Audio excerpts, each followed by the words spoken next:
Start streaming. All right, this should go. I've got big bed head. Good day, good morning. It's no longer morning. I waited too long. I am too late. And so we start off on a terrible note with me being late for the thing.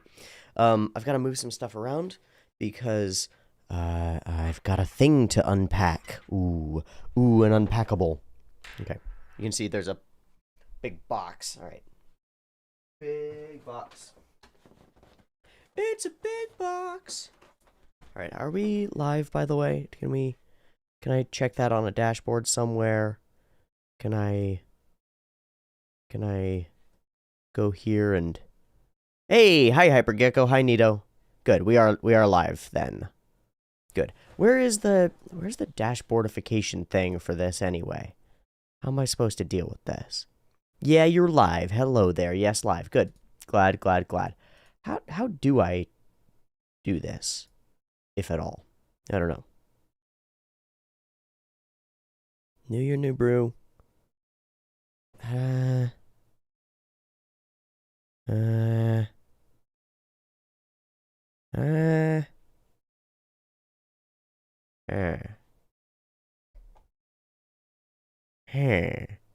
YouTube live dashboard. How do I...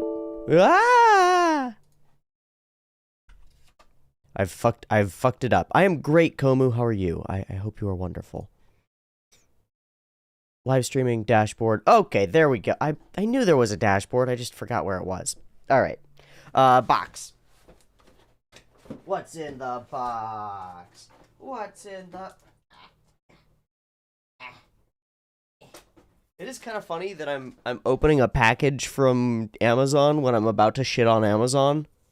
Because my goal for today is to shit on the Amazon Corporation and Jeff Bezos specifically. No, I kid. Oh, there goes the chat started popping in. There it goes. All right, good. Good.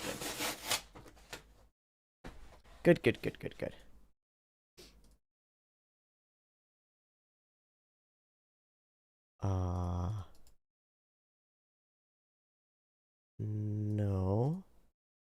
Streaming on main rather than other channels? That is correct, and that will be for forever. Now that I remember that I can just stream. The whole reason I moved the brew away from the place was because it was getting in the way. But that's not getting in the way if I'm just doing it in the live section. Fucking stupid idiot that I am. And then I moved it away from YouTube because I was like, oh, Twitch might be the better place to put it. And then I found out that Twitch is fucked. Man, I'm shocked by the way that Twitch works. Come on. Should I just have a knife out? I should just have a knife out, huh? Yeah.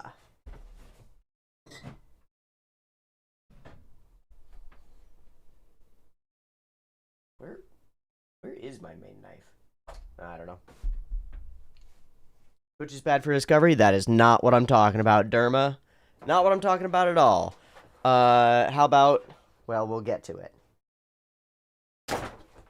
I don't give a shit about discovery. Nobody's gonna be... I'm only on Twitch today. I'm only on YouTube today. No poll today. Correct, Namahage, no poll. Oh, fuck, it's another box! Did a tree need to die for 2 boxes? Not that a tree specifically died, but, you know, an amalgamation of dead trees for multiple boxes. Come on, guys. Some things you don't need multiple boxes.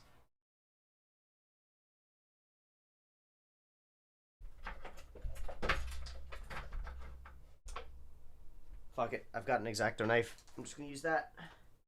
Shaya. Hoya. Hoya. Oh, I cut my dick off. Yeah, he jokes.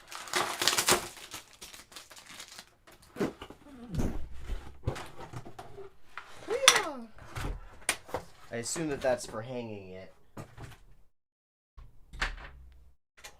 I assume that I don't need this, but we shall see. But yeah, which side do I want where? I want this side right here. Hoya. Oh, yeah, baby. Oh, that's a big boy. Oh, that's a big fucking boy right there. Ooh. Ooh. Now the important questions. Does it work? Well, I'll have to find a way to put like rubber tippies on it so that it doesn't slide around like an asshole. That'll do. Does it work as a mouse pad? No. Oh, that feels bad. Okay, so it orients itself on this side of the desk then. Because, oh, that feels bad. As a mouse pad. Hoya. Hiya. And we can do flip whip. Nice. Nice. Nice. And what color mark are you guys thinking? I'm thinking green. I think I'll use green. Good whiteboard. Yep. Well, I realized that I was kind of pissed at myself for using a bunch of, try using a wet towel. That's what I use for chopping boards. You mean underneath?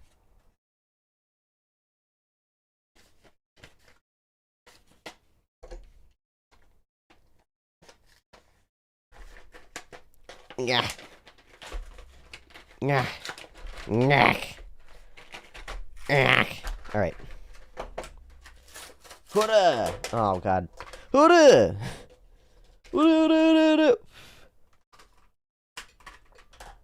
Yeah, good for grip. That makes sense. I could just plop a towel underneath it or something like that. I feel like there's something simple that I could do. I might be able to, because I think it's just the corners that are down. If I just put a little bit of paper underneath them, it'll be probably nice. Oh no, they're too thin. The new Brew. Okay, let me alter my camera settings. Make this work a little better. I think I can make it work a little better. Hold on. Hold on. Hold on. Okay, that's just the white balance. That's not the one. Arm. Exposure. Oh, hey. That's significantly visible-ish, almost. So I do need thick markers, because these are way too thin, it seems. And I'll use the darker ones, I guess.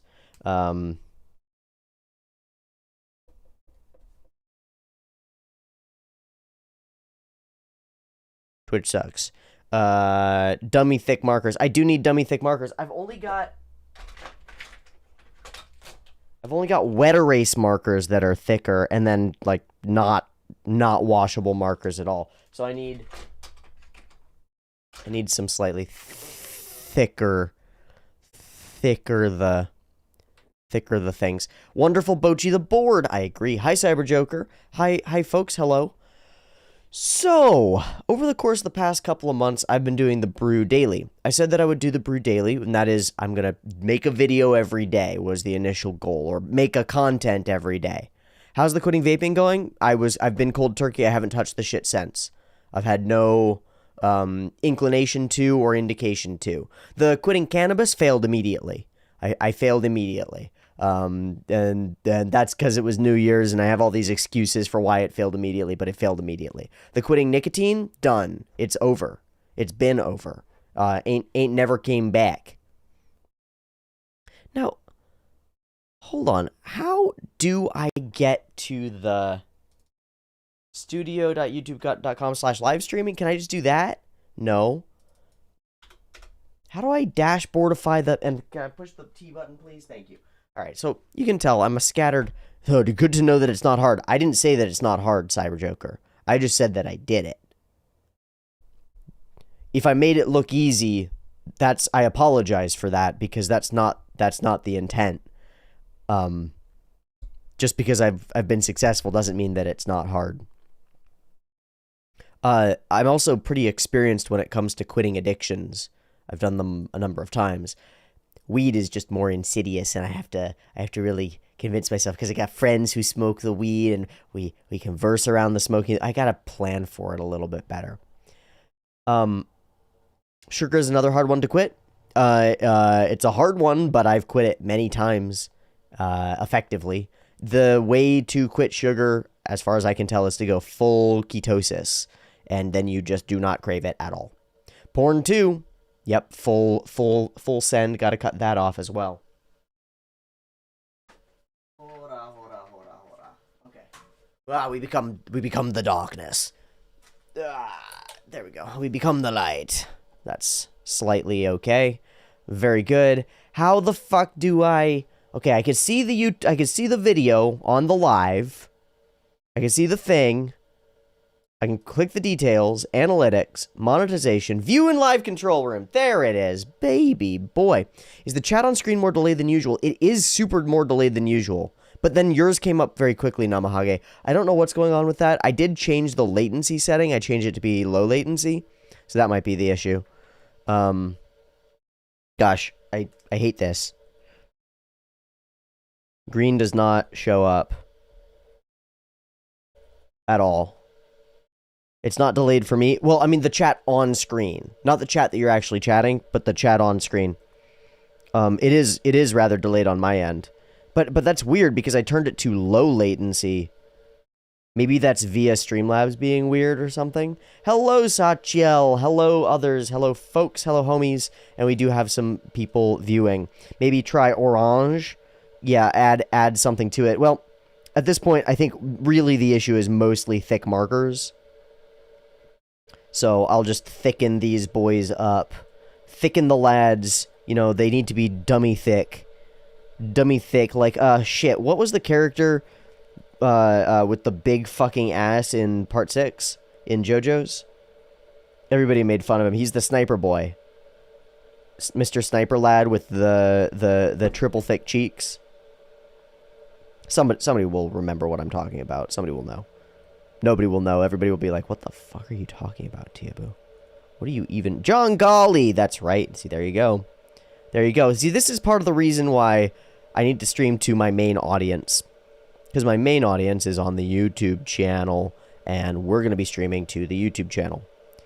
Can you change the top chat to live chat? I can, but I don't know if that changes it for you, and I don't think that the chat is actually delayed. I think that it's the chat on my screen. So you look at my screen and there's chat going, that's what's delayed. You dig? That's what's delayed. Daniel, thank you.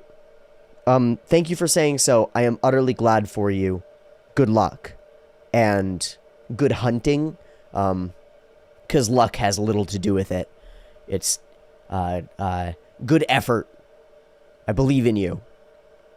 It's a client-side toggle for each person. That makes all of the sense in the world to me. Chat might look nicer in the top left corner, maybe. Yeah, but I'm gonna be having things there. That's where other stuff goes. This is where shit goes, dude. This is where stuff goes. Look, binka bonka, binka bonka, binka bonka, bank, binka bonka, binka bonka, binka bonka. This a me. Chat goes here because I don't do shit here. It's just here, right? Yeah, it's the only place it can go. This is where the hands go. Now I could mish these up, but then this blocks everything, right? And then that's grosser. That's way worse. This is better. As you know, done this a bunch of times now and still experimenting, but I think we're evening down into it being correct. Why do you need chat on screen? I'm streaming to YouTube now. It will have the chat attached to the video always, won't it?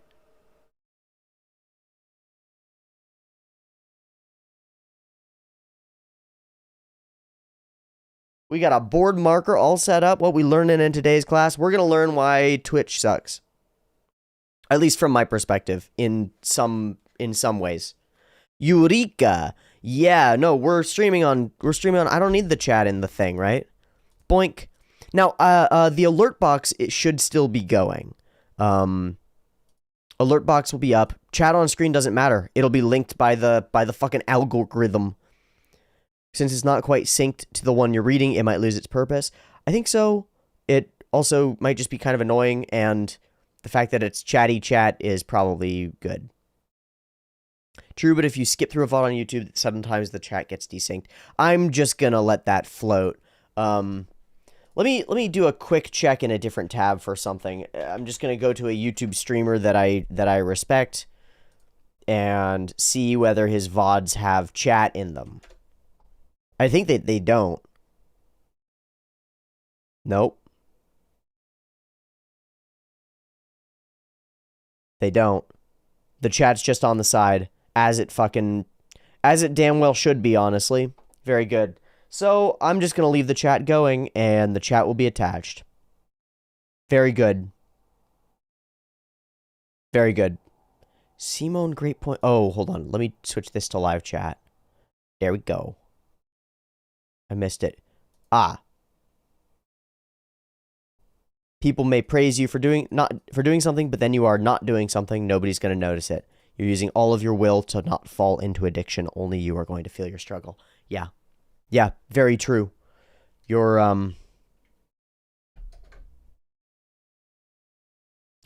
it's your choice and it's your will.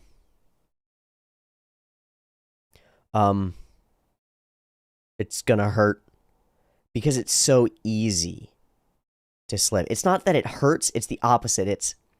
It's restricting yourself from pleasure or desire or enjoyment or things that you like. It's hard. It's fucking hard. Shit, man. Addiction's a bitch. Life is hard.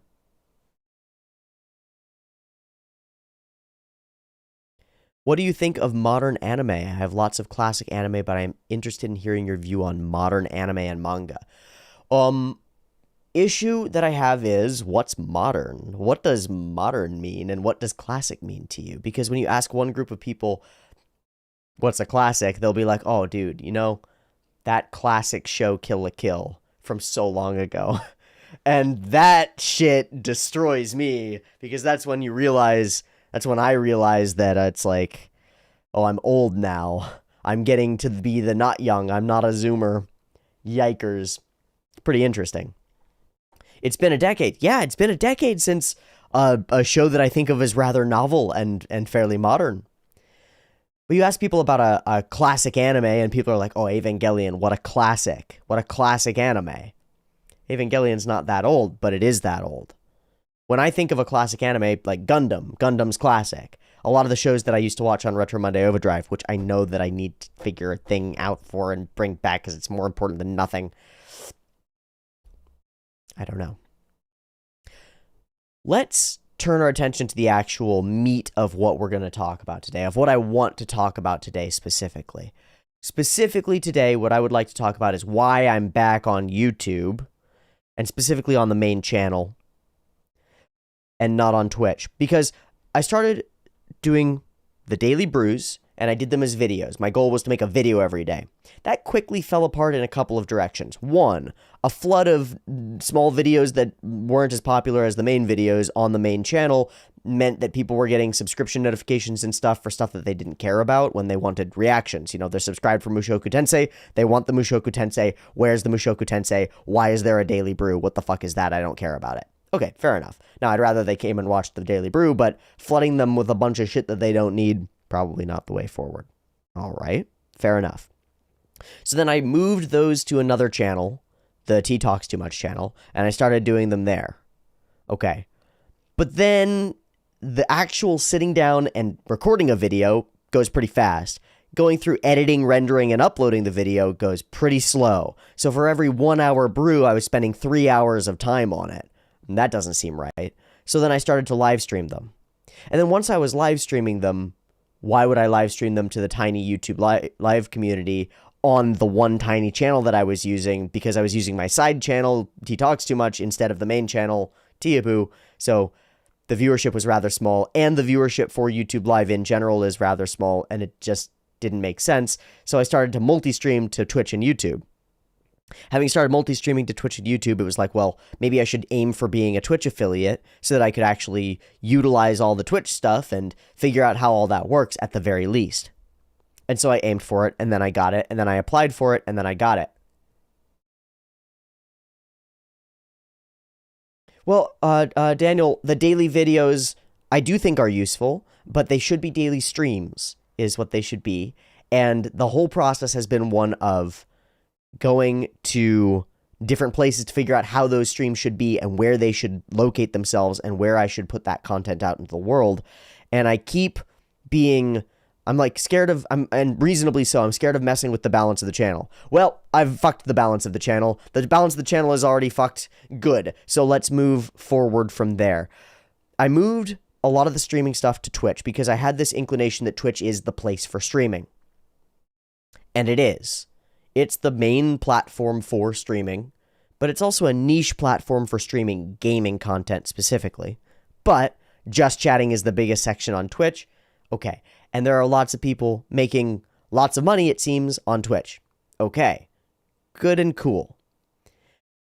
Let's lay some groundwork and foundations as well. Oh, I don't think so, Cyberjoker. Twitch is going to be staying just fine.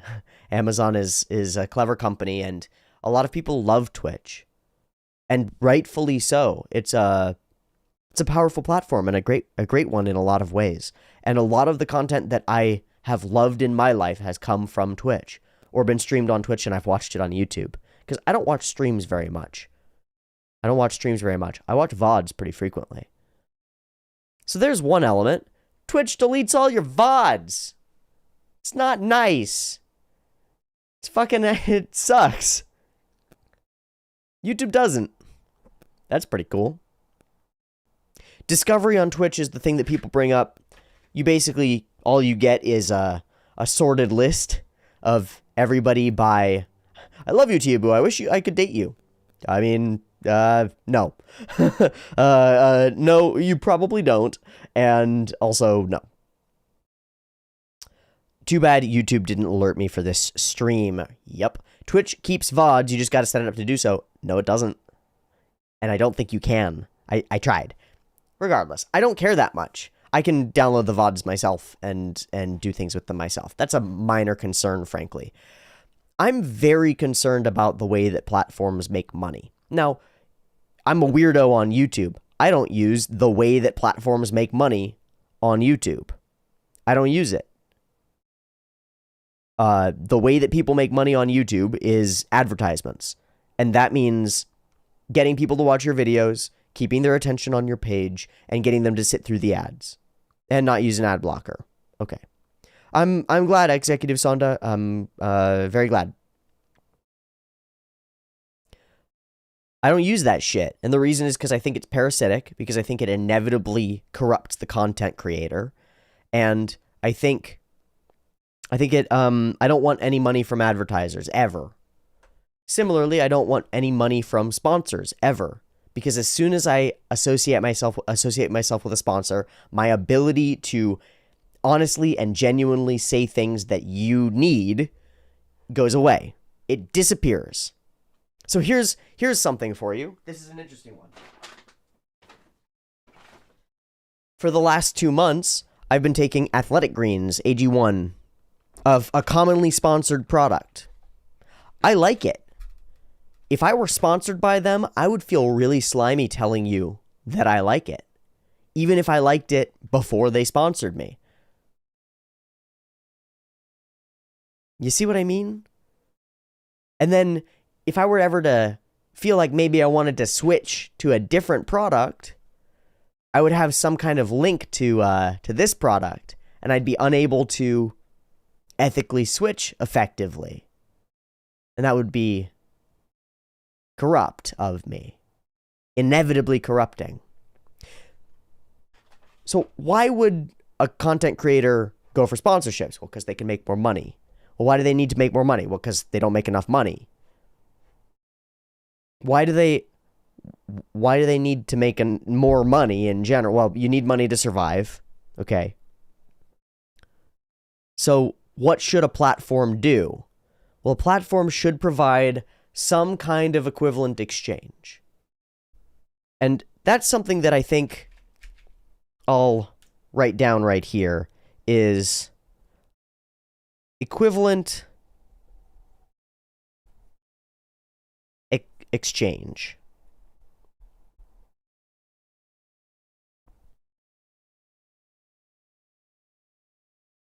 Okay, And money number go up, monkey feel good. Yeah, how about money number go up, monkey gets to eat? Let's be quite clear about this, Namahage. It's not just about feeling good or getting rich here. These are people's lives and their livelihoods, like their literal ability to live. Tiabu.com 2036, that's way too far away, man. I could spin up a website today. I just don't have a reason to. You know I'm a programmer, right? Like you know I have a computer science degree and have built websites and web applications, and like I'm not just a programmer. I'm specifically mostly interested in streaming media technology and communications technology. It's my background. It's part of why I do what I do, and part of why I'm so driven. Aren't you intentionally limiting yourself from getting money? Well, do you want to get money from slave labor? Or would that be corrupting? I could make a lot of money if I owned a corporation that used child laborers. I could make a ton of money. So aren't I limiting myself by not performing some unethical duty? Or performing some unethical actions in order to get that money? Yes, I'm limiting myself. Absolutely. Nobody cares about ads nowadays. That's wrong. That is not the way that it should be, I believe. I don't have an opinion on AI art displacing artists. I don't know yet. There are plenty of people who have opinions on it. I don't know. I don't think it will displace artists. Hair looks cute today. Appreciate it. It's super floofy. The reason is because I washed it last night, and then I dried it, and I don't have the thing on it, the headband. Yeah. I wouldn't consider getting sponsors to be unethical. It is inevitably unethical. It corrupts the individual. Now, that might be necessary. You have to make your deals with the devils. That doesn't mean that it's wrong. It's totally possible.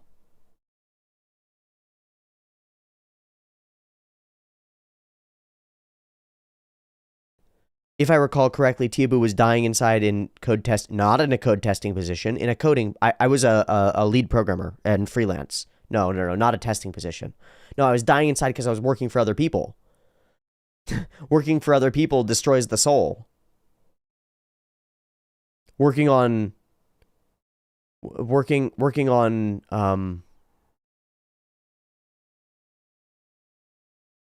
projects that you're not interested in destroys you. It tears you apart. Yeah, everyone has ad block. Maybe because nobody likes ads, right? So maybe you shouldn't put ads on your content. Maybe if you make money via ad-driven content, it leads you inevitably toward clickbait. Oh, maybe if you make ad-driven content, it leads you inevitably toward 10-minute videos about things that take a minute to say. Oh, maybe it's inevitably corruptive. I don't care whether people care about ads. I care. I care about my own integrity. Immensely. Never has a piece of content gone up on my channel that I didn't create. That's why I don't have an editor, because I find it unethical to employ people. Will you get corrupted too if I put ads on my channel? Oh, yeah, self-awareness doesn't prevent you from becoming corrupt. You can be fully aware. That's Mr. Smith Goes to Washington. You can be fully aware of corruption. What happened with Twitch? Well, we'll get there. Twitch sucks. Twitch sucky. Twitchy sucky. But would it really be corrupt and unethical to have ads or be sponsored if you really need it? It's not corrupt for the person. Ads are corrupt and corrupting. People are going to lap at the dripping waters of advertisement funding, and people will build their channels up around them. Is YouTube that much better than Twitch? It's at least 20% better. And I'll tell you where I got that number in a second. Patreon, Hexagon, Patreon. I get 95% of every dollar you send me on Patreon. 95%. YouTube, I get 70.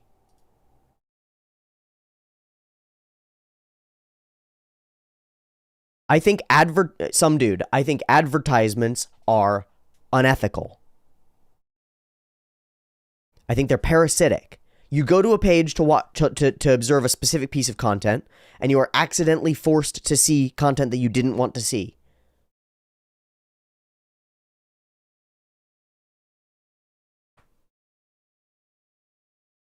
What are other means of getting money then? Direct equivalent exchange. Pay me directly. Donate.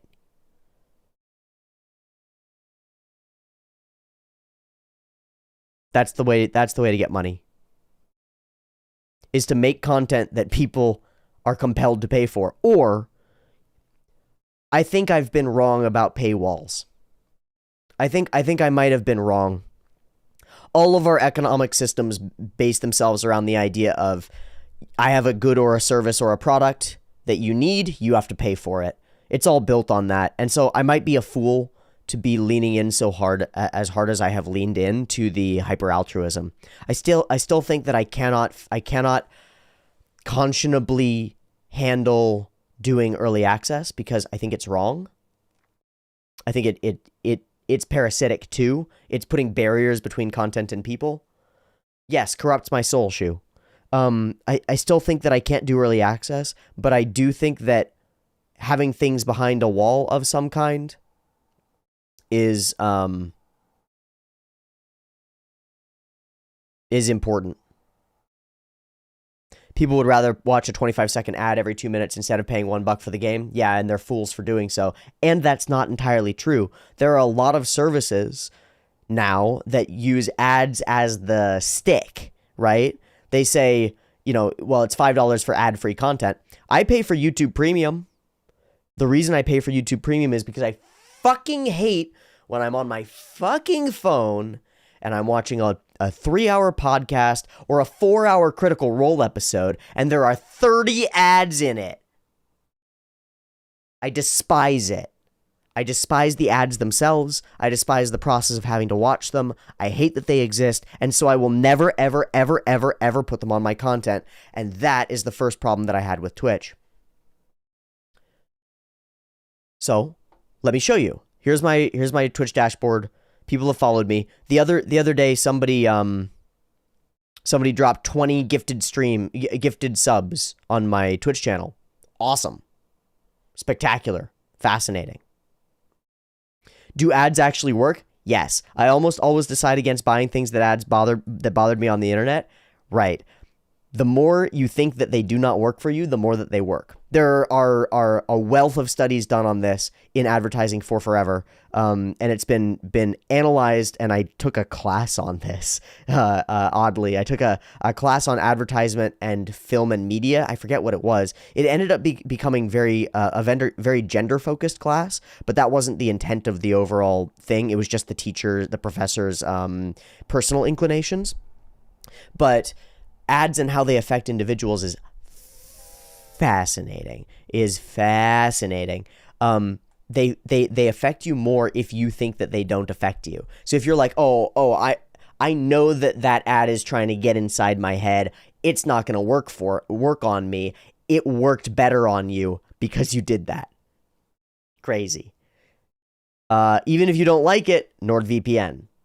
100%. Yeah.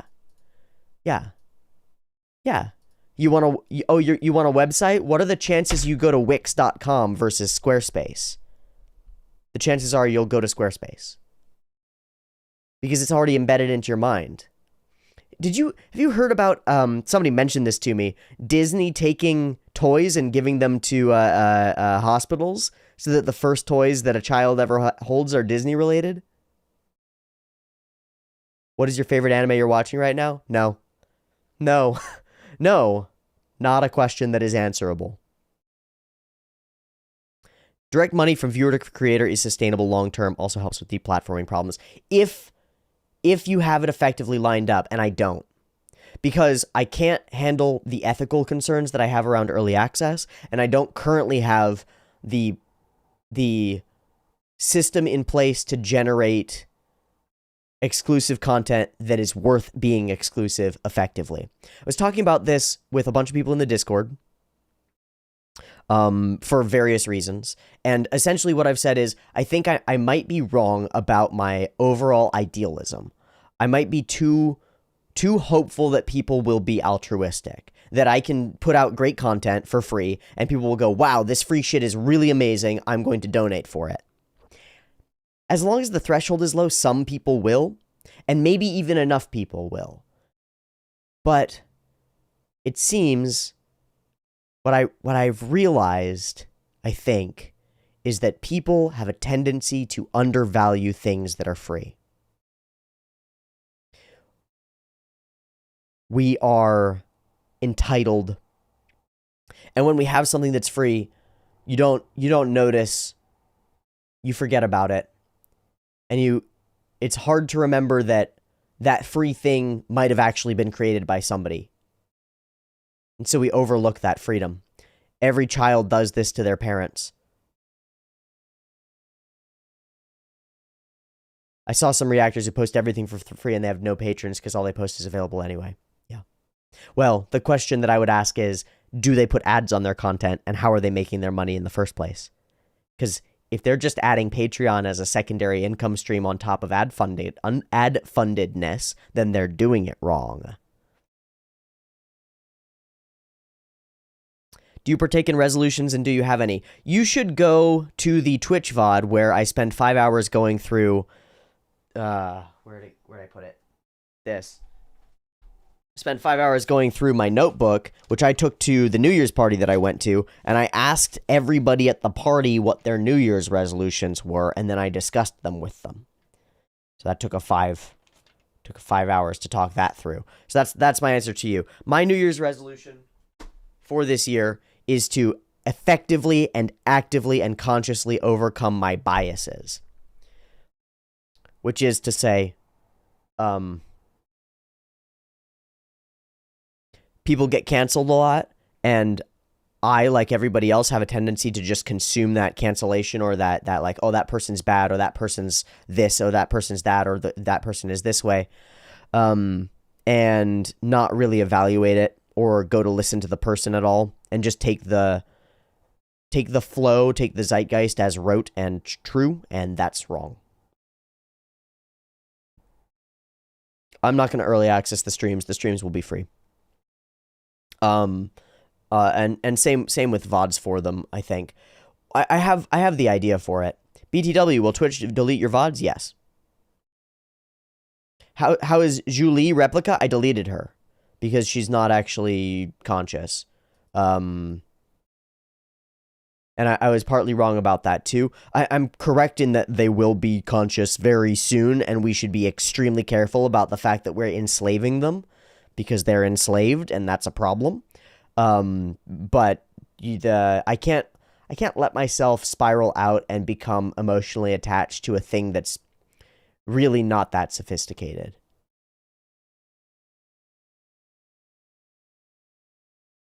Yeah, I mean, I think free healthcare is correct, but of course, it's not free. You pay heavy taxes for it, and that's probably better. But that's exactly it. Something happens to entitlement. Well, now at least I won't pay for Twitch with already paying YouTube. Why are you paying YouTube membership and a Patreon? Why are you doing this, Gold? Gold. You should still get your money. I think so too, Kiki. I just don't think early access is the way.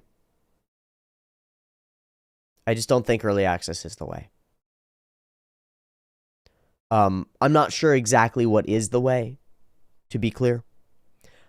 I think, well,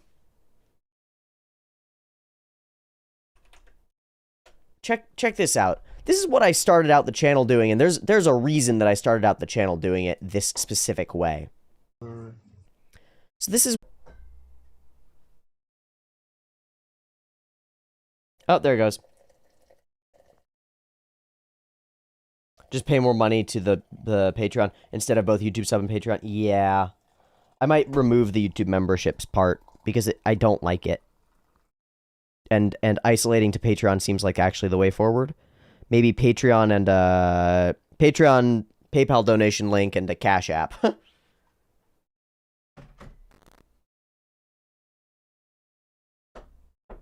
I do like super chats and super thanks and stuff. I just don't like the memberships. But I'm not sure. I'm so glad, Daniel. What was the recipe for tea you had for the Bochi reaction? I don't remember. Remember my tea recipes day to day? No clue. This one is some matcha, some mate, some Moroccan mint, and some coffee. Oh, and I took the cacao nibs this time and I ground them up real good, so that they may make it more chocolatey, more cocoa-y. Hi, Andrea. I'm well. It's Monday and I'm not hungover, so that's good. I was somewhat hungover yesterday because it was a big New Year's party, and also just sort of overwhelmed by having been around so many people and having talked to them directly and actually linked and connected with people. Woof. Oh man, you're going to remove the YouTube membership? I'm not sure. I'm not sure. However, I only get 70% of every dollar that goes up on the YouTube membership, and that's interesting. Let's talk about Twitch. Let's talk specifically. When you become a Twitch affiliate, a couple things occur. First, you sign an agreement that says that you cannot put your content anywhere else but Twitch for 24 hours. That means you can't multi-stream.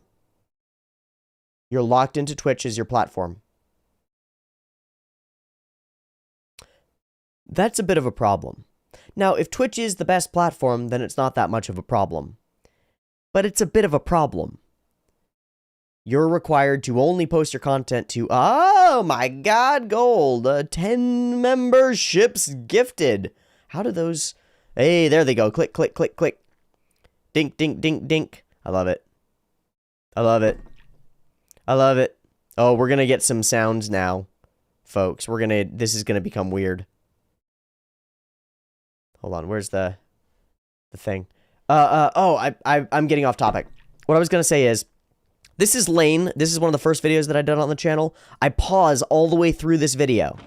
People fucking love this video, by the way. People fucking love the Serial Experiments Lane videos. I love them too, even though they're bad. Even though the audio quality is terrible and the video quality is shit, and I look terrible and to myself. I pause all the way through, and there is a reason that I do that. It's because that's how I actually watch content. It's how I actually watch shows and movies and films. Is that I stop them and I go back and I rewatch a thing like 4 times. Or if I miss something, I'll stop it. Or if I'm watching it with somebody else, which I do pretty frequently, I show other people media. It's why I started doing reactions, is because I love showing people shows that I think will matter to them because I know they matter to me. I'll stop and I'll explain some of what I think something means because I think it'll have an impact. And then I'll go back a few seconds and I'll play from there. And then the person that I'm with will be like, whoa, whoa, whoa, what was that? Stop. So she did this and this happened, and we'll clarify and we'll talk it out. And that's the natural flow of discussion that I use with a lot of shows. Well, here's a problem. You put a video like that up on YouTube. How did you survive Monogatari without stopping? Barely. And I barely understand Monogatari, partly because of it. And that's a damn shame, isn't it? I think I'm ashamed of that. I don't go back and watch my Monogatari reactions because I'm actually ashamed of how poorly I think I discussed them. Because I don't think I did a good job.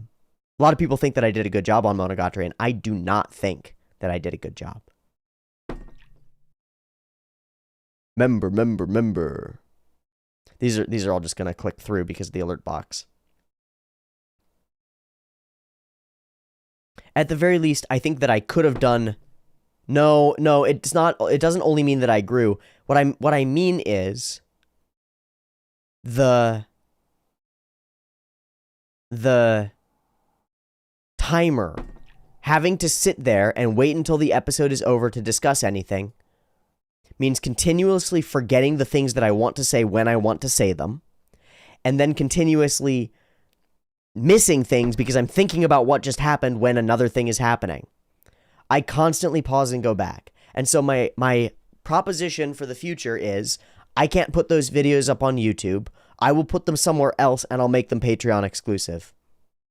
That's an idea. I don't know if that's what I'm going to do. But for some shows that I want to rewatch, lots of shows that I watched before the channel existed, for example, the most pivotal and poignant and important show in my life that I know of, Tengen Toppa Gurren Lagann. Do you need the timer when you have Pip in the description? Yes. Yeah. People like the timer-based versions. These are separate ideas. Tengen Toppa, they're a pain to sync. Right. That's what I mean is like you wouldn't be able to sync it. It would need to have the full video in it, period. And I can't put those on YouTube. I would have to stop 100 times in every episode of Tengen Toppa Gurren Lagann because it is the densest text of important information that I know of, or among them. Or Devilman Crybaby. Every scene in Devilman Crybaby has 100 fucking interesting things to stop and talk about. And they're not just interesting, they're pivotal, they're life-changing.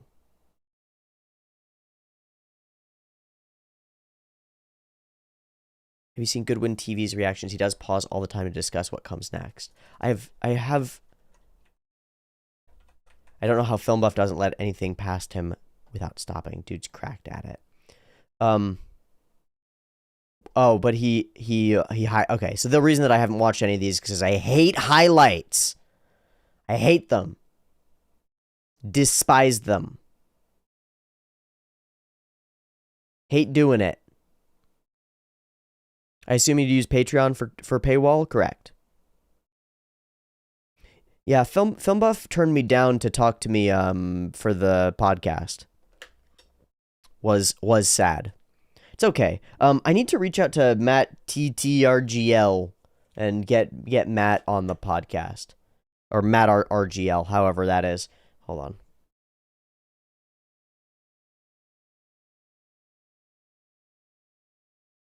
I'll just do it. Matt is in my Discord, so Matt.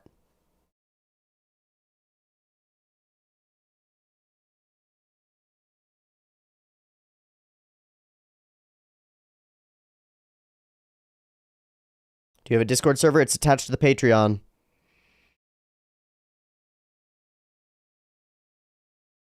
It is not free, and it will not be free. And also, I think I have to remove all of the people who no longer pay for the Discord server. If it's going to be a place where people who are invested in the channel exist, I'm going to have to remove all the people who aren't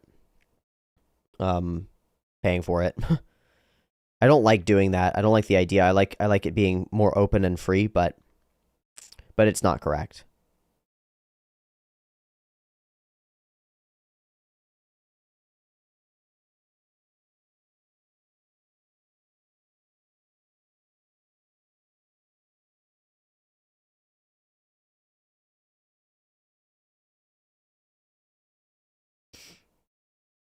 There we go. Okay, I just reached out to Matt RGL. Yeah, most people do content that way. The full episodes are only available at 2 or 3 of Patreon. I'm aware. I do not like that. I think you will remove a lot of people with that, though. Yeah. Yeah. Yeah. A lot of people who don't care enough to pay $1 for my content. Yeah. There really, shockingly, there aren't that many active people in the Discord who aren't paying. And those that are have a much higher, let's say, tendency to be generally negative and also to not be watching the content in general. You know, just sticking around for some reason. There are some people that I wouldn't remove just because, well, one, I think they contribute more than $1's worth, just in terms of,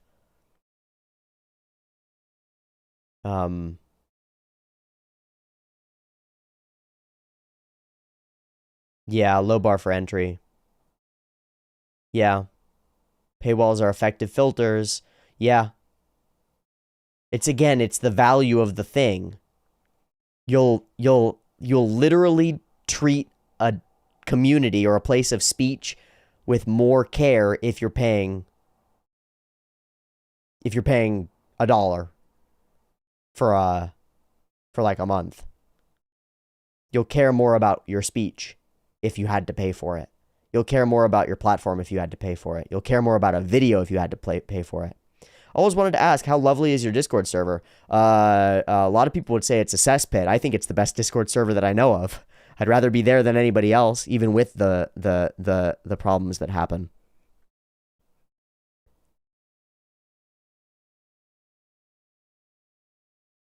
Maybe a higher percent that those that it will remove are trolls or disruptive sorts anyway, so it may make the Discord more productive. Yeah, I think so. I think I have to do it as a spring cleaning for this year. It seems like the way forward. I don't like it because I have explicitly said before that I do not like doing that. That I do not like removing people or purging people who have stopped paying, because I want them to have the ability to discuss things, and community is good. But community gets worse, and it gets, I don't know. It gains detritus. Happy New Year's. Thank you. Thank you, 111, 222. Oh, I remember you. I remember you. I remember you specifically. Long time. Ginga Au Densetsu? I think so. That seems to track to me. Appreciate the happy wishes. Happy New Year's to you as well.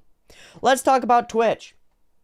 So that's one thing that I want to do is I want to make some higher quality exclusive content that's really worth it. And specifically, the kind of content that I specifically want to make, I can't make free effectively. I can't put it on the YouTube because then my channel will get deleted. because if I make it at the rate that I want to make it and I put it up on YouTube, within a month I'll have 3 copyright strikes and I'll be fucked. The Discord is paywalled anyways, might as well do that. Yeah. Doesn't Twitch more or less force ads on you? It does. It does, actually. So this is something really cool. Settings, affiliate. Okay, so here's all this stuff. Ad-free viewing for subscribers is something that you can do. But look, here we are. Ads off. Disable pre-roll ads when I run ads. These are your options. Keep the pre-roll ads on my channel. Do you have copyright strikes even though you're super safe? Yes. I don't even know how Flaming Shark does it, by arguing fair use, which they are. Yeah, I have had strikes recently. I had a strike on the Kill la Kill video, which is where I paused throughout an episode of anime in order to discuss it more effectively, and certain other places and elsewhere. Many channels will feel it. Yep. It makes sense in financially sound times with a recession, depression on the horizon. We shall see. I agree. That's why I think all my content should be free, and I would be making more content that would be more betterer, that would be exclusive. I wouldn't be altering or removing or replacing the extant content. Like, for currently running shows and modern shows, and even for things like Gundam, watching the whole episode, timer, picture-in-picture, up on the YouTube for free makes perfect sense. It makes perfect sense to me. I've got no problem with doing it that way. For specific things that are of great importance to me, I want to spend some time on them. And those should be Patreon exclusive, in part, large part, because they cannot go on YouTube without me getting copyright struck. Even if I'm willing to argue the copyright claims and the strikes, because they're fair use, because they are, and because they would be more fair use if I could stop during the video and talk about it, be way more fair use. Just a funny thing. That would be a, okay. So my options are keep pre-roll ads or disable pre-roll ads, but that only works when you run ads. If you run a 30-second ad break, you get 10 minutes of pre-roll ads removed. If you run up to a 1 minute and 30-second ad break, 30 minutes of pre-roll ad free time.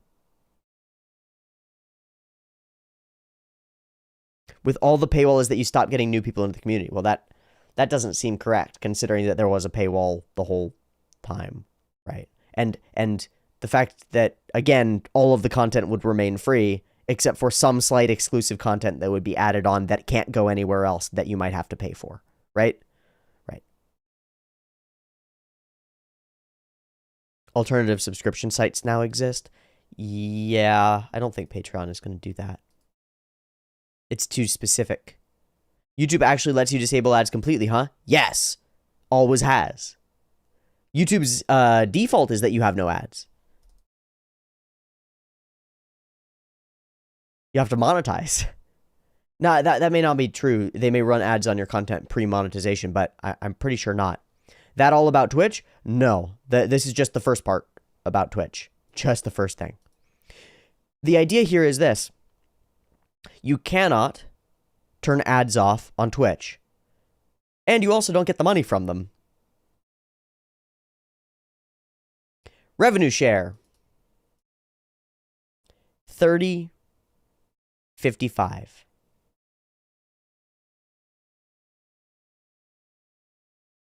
For ads. If you run 3 minutes of ads per hour or more, you make 55% of the ad revenue. If you run less than 3 minutes of ads per hour, you make 30% of the ad revenue on Twitch. That's pretty fucking low. Pausing and having a filter, and having the unfiltered version on Patreon. I'm not gonna alter the video. I refuse. I refuse to alter the art. No, it is. This is fair use educational content. If I had a full movie playing right here, this would be fair use educational content for the explicit purposes of education and enlightenment. It is fair use. I will not backward justify that by putting frames or bars or opacity filters on it the way that so many do. It's scummy, and it destroys the integrity of the visual medium itself. You have to be able to see the whole thing. You have to. Otherwise, it doesn't work. We have to be watching it together, and not a shitty version of it, not a half version of it, the actual thing. We have to. You could just have it so pausing also pauses the timer. No, you can't, because then the person who's watching it has to pause the timer for themselves. Not viable. The only way to do it effectively would be to have a watch-along thing that syncs the video automatically to the thing, and I've thought about how to construct that, and it's not possible as far as I can tell. Unfortunately. So the revenue share on advertisement is pretty shit, but, you know, what you would say is most Twitch people don't make most of their money via advertisement. I don't know if that's true, but it's the inclination that I get is that most Twitch money is made through subs and bits and cheers and all those things, right? Do we agree on, like, I'm actually asking this question, not just hypothetically. When I think of a Twitch streamer making a bunch of money, I don't think of them making a bunch of money from the pre-roll ads or the ads that they run. I think of them making money from subscribers and sponsors, which is its own set of problems. You shouldn't have to make your money off of sponsors, but donations, subs, and then sponsors, right? Okay, so donations and subs, straightforward. Sponsored streams do give big money. They're also lies. They're also lies. They're also corrupt. Because you wouldn't be doing the sponsored stream unless it were sponsored. And you wouldn't be sponsoring for that company unless you were getting money. Right. So it's corrupt. You've been paid in order to alter your voice. Ads come to mind for thinking about where the platform earns money from. Most Twitch streamers don't even want ads. It's mostly sponsors, but subs and donos help. Yeah, well, I don't think that it should be mostly sponsors because, well, you should make your money off the people, I think, but fair enough. Most Twitch money is made through the subs, and Twitch is doing everything they can to take from that, and there we have it. There we have it, Chidori. There we have it. You already cut it out because it's for the timer version, dude. Because it's so that you can watch the whole version on your own. I only have the subs there so that you can see what I'm talking about. I'm not corrupting the video. It's do people watch my timer-based videos without syncing them up? If they do, then that's wrong. Then that's a problem. But I don't think that they do. I think they watch them syncing them up with their own copy of the episode, which is correct. That way the thing is whole. The thing is whole and complete. Sponsorships paid to play a certain game for a certain time? Gross. What if you took a sponsorship from a product you already loved and used? I already brought this up with Athletic Greens. You're now corrupt. You're now incapable of evaluating that product effectively. And you're dishonest now. And your trust, the faith that your audience can have in you is eroded inevitably. The timer and subs can help people stay synced even with pausing theoretically. I'm saying I think not. I don't like that at all. I don't like that at all. Because then you have to manage two videos playing at different times? No. No. You sync them up the once and you go. And that's the only thing that works for timer-based. Unfortunately. I wish that it could work that way. But it really can't. Picarto and Pixel, they also ignore copyright. Oh, creative live streaming and Pixel for... Okay, got it. I love rewinding 5 to 10 seconds, so doing the timer is a no-no for me. Yeah. I think more steps to do a watch along would turn off a lot more people. Yeah, I mean, timers turn off a lot of people on its own.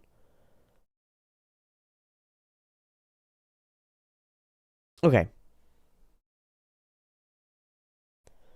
So this is affiliate. Let's go right here to earnings. So, started streaming on Twitch, and in the second half of December, and I made some bits of money. It ran ads without my permission, so you can see the 53 cents, 36 cents, 15 cents ads. I don't want any of that shit. And then, well, let's see. Talk about subscriptions. 2 total paid subs, 4 Prime subs. All right.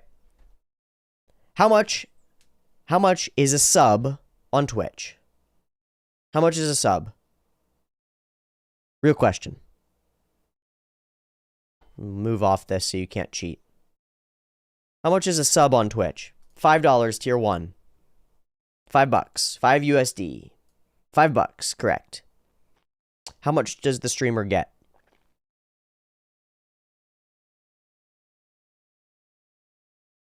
Well, they get $5, right? Yeah, 50-50. Not even, actually. Not even, actually.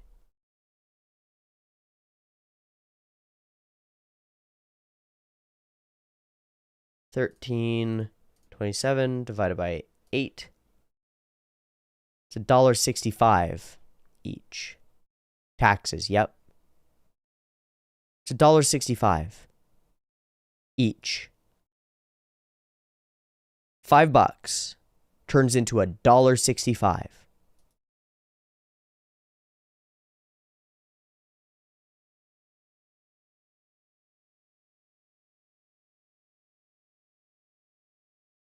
And regional pricing, so it's not always USD, right? So if you feel good about yourself, you go to a Twitch channel, you're like, wow, I fucking love this person's stream. I'm gonna give them $5. I'm gonna give them $5. How does that compare to YouTube? Well, in what way? It doesn't matter. We'll talk about that in a second. YouTube, I get 70% of memberships, which is why I'm gonna phase out memberships. I don't think I'm gonna use them. Because YouTube doesn't deserve 30% of what I earned in donation for the box that they put out. So here's what happens. A streamer is a creator who steps up onto a soapbox and says some stuff, does some things, plays some games, makes some content. Patreon takes 5% classic. 8 if you're not in the founder's plan, which I am.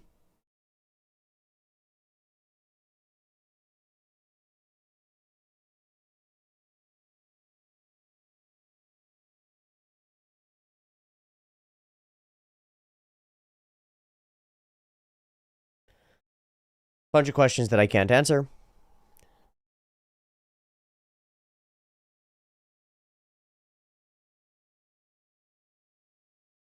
$1.60. So that person gets up and PayPal donos are straight through, as far as I know. And I do have a PayPal.me link, which is as well as the Streamlabs link.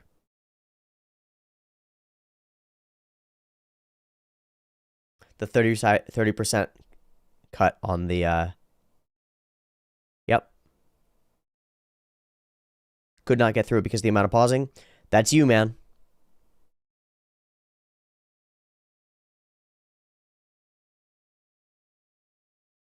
Sponsorship doesn't necessarily corrupt the core content. Yes, it does. But his name is basically Voldemort. What? Let me... Interesting. Though primary money is through viewer support. I don't know. I might be wrong about sponsorship.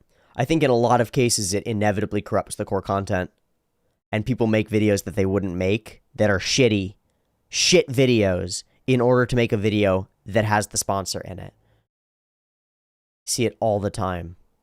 YouTube content creators, I mean, XP to level 3 does it. They're funny videos too. Like they're not the worst. PayPal only takes a few cents. PayPal takes as far as I know, like transaction fees. It's why crypto is actually kind of the way, right? Because crypto, the transaction fees are built in and automatic. And so you pay a micro percentage in order to support the network. And that's done automatically and nobody's skimming it off the top and lining their pockets with it. Bezos is lining his fucking pockets with more than half of what you pay when you pay a Twitch sub. Nah, crypto is a Ponzi scheme. You have no clue what you're talking about then. No clue. Have fun in the future. Bitcoin T subscriptions. I mean, I'll put a crypto donation link of some kind. It is worthwhile to do that. I do support decentralized currency. What about goals like Kickstarter? That's different. That's different. Different things you wouldn't typically upload. Well, goals like the ones that are on my Patreon. Right. Well, or things like, that's why I was looking at Throne, which is a place where I could put a wish list of things that you could help collectively buy. For example, if I needed a new camera, I could put a camera on Throne and you could contribute to purchasing the thing, and when it got fulfilled, it would buy the thing. And then I would have the thing, and that would be quite useful. So it would be like, well, T needs this. T needs a new chair so that he can not die, you know, whatever. T needs food so that he can not die, and then you can accomplish that, you know? Twitch really aren't profitable and are getting pressured by Amazon. They are Amazon. My problem with crypto is how filled it is with mostly frauds and grifters now. See, that's just what you're seeing of it. Mostly, crypto is used by investors and fools. And people who I mean, it's used for all sorts of things. There's no mostly in crypto, really. It's all over the place in every direction. It's like saying, my problem with the internet is that it's mostly used for porn and scammers. Well, the internet is mostly used for porn and scammers by a large margin. By a large margin. Twitch is an arm of Amazon getting pressured by them to actually make money. That makes sense. That tracks. Oh, I've got old tea in here. Gross.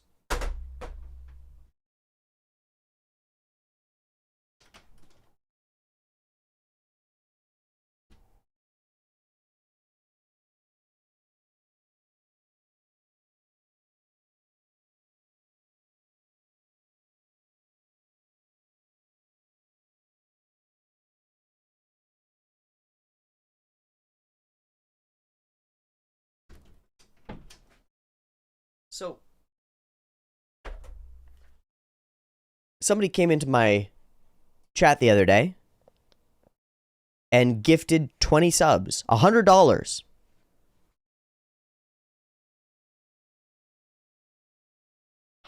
$20 subs. Yeah, none of these hosting sites are profitable. Twitch just doesn't have a way to turn that into data effectively. Because they don't trawl their data, they don't trawl their streams effectively for information. Which they could do. They could utilize it to figure out what people are interested in and then use that to sell more things via Amazon. But they're fools and they're not doing that effectively. I really don't agree with your sponsorship take. What if you received a Dollar Shave Club sponsor that has nothing to do with your content and you just put a 30-second segment at the beginning of the video?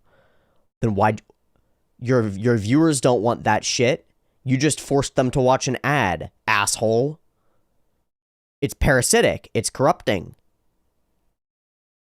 Unless I missed something here. I don't know. I might have missed something there.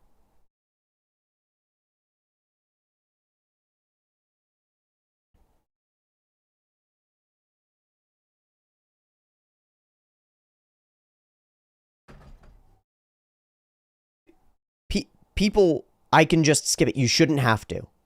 Like any other ad, you shouldn't have to. You come to the video to watch the video, not to watch the fucking sponsorship that you're required, that has to be there. I could just skip the ad and you get money anyway. I don't want to make you. I don't want that money. I don't want money from Dollar Shave Club. I don't want money from a company. It's evil. It's wrong. It's parasitic.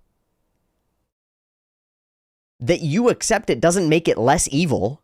That you're okay with it doesn't make it less wrong. You're going, oh, no. I want to be abused.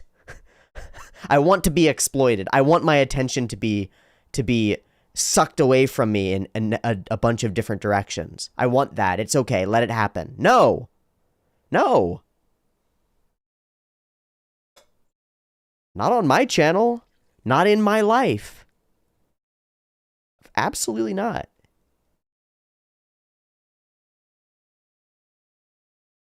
I will not contribute to that corruption. It's wrong. Attention is the most valuable of currencies. Don't call it evil. That's too... No, it isn't. It's absolutely evil. Dramatically. It is wrong and corrupting and harmful. It is insidious and thieving and evil. It is evil. Sponsorships are evil. If I'm wrong, then I'll figure that out over time. But I'm pretty sure.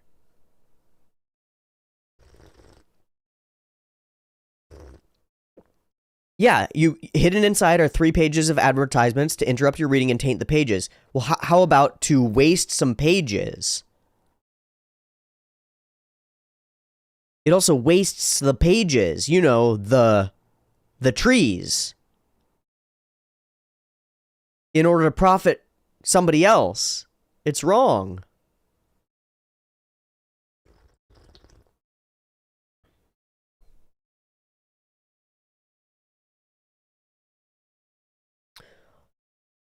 Newspaper ads are wrong too. A newspaper you pick up to read the news. And half of it is ads. Those aren't providing the thing that you paid for the newspaper for, or that you want the newspaper for, or that the people who wrote the news want to produce. Right? It's parasitic. It's attached.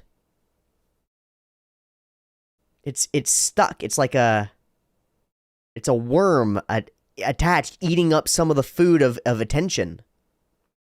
What do you think of getting paid to donate blood or plasma? Well, that's a specific exchange for service, isn't it? And it can genuinely help save lives, can't it? And everyone involved is a consenting adult. Magazines are basically a book of nothing but ads. Hey, there are a bunch of YouTube videos that are basically nothing but a book full of ads. Nobody understood me saying it really bothered me, but you calling it evil really puts into words how wrong it felt to me. It really feels wrong to me. It really breaks our attention. And our attention is that evil created the platform you're using. Well, that's the issue, is that advertisement has a value. Thank you, Kiki. Me want you to have more money now. Thank you, Kiki. You are best girl. Yeah, absolutely. You could use the evil money for better content, right? Is there compromise there for you? Or just, no, it's full send. No ads or sponsors. They're inevitably corrupting. Hard no. Never ever. Money doesn't make my content better. Money makes me able to eat. This is all I do, Pink. Money doesn't make my content better. My content is at its best when I'm starving. That's when I've made my best content. Is when I'm starving. Money doesn't make it better. It's full send, no ads, no sponsors. I'm ethically against them. It's a principle, an axiom. Where can I read more about that take and its intrinsics? Specifically, I don't know which take you mean, Ian, and I don't know if you can read about it because I don't know if anybody else has it. I'm a weirdo. If they do, then let me know, because I'd love to read what other people are thinking down the same tracks. Yeah, sponsorships being the most viable form of making money as content creators, in large part because the platforms that they're on aren't viable, right? The adpocalypse is continuous on YouTube. You can't really make money off of ads anyway. Not if you make any content that's of any interest to most people. You can do great if you make Five Finger Kids videos. You can make tons of ad revenue doing that. So it fosters garbage. It fosters garbage. But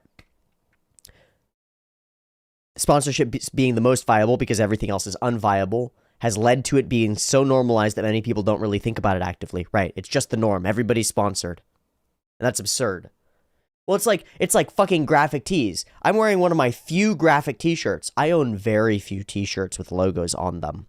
Why? Well, because it's advertising. You're advertising a company on your body when you wear their shit around. Whether it's a Supreme logo or a Nike swoosh or Adidas stripes or any other logo for any other thing, you're advertising for it. And there are ways that you can do that for fun and consciously. Band t-shirts about things that you like. This is a cool logo for Dungeons and Dragons. And I like Dungeons and Dragons. So I'm happy to wear this shirt because I actually like wearing it around and promoting this brand that is attached to a thing which I love.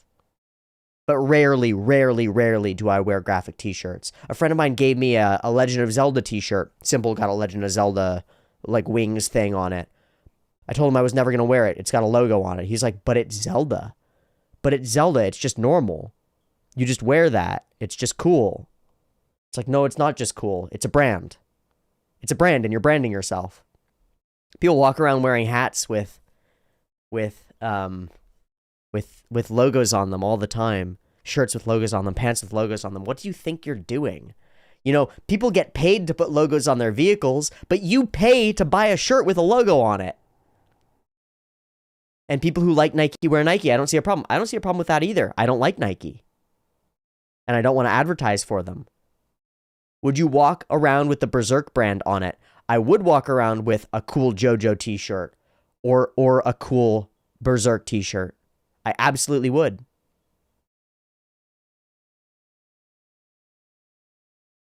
I absolutely would. T wouldn't dismiss a good model due to its origin. Just say who you're talking about. Some dude. Yeah, Voldemort's channel maintains 100% integrity. Yeah, just tell me who you're talking about. Like, my New Year's resolution is to overcome biases. First off, it's quite likely that I've listened to whoever you're talking about in podcast. It's quite likely that I know who it is and I don't dislike them. So go for it. Just tell me, yeah. P2P decentralized platforms can work paying for energy. Yes. Do you feel if it became easier to record videos now after a couple of months of live streaming?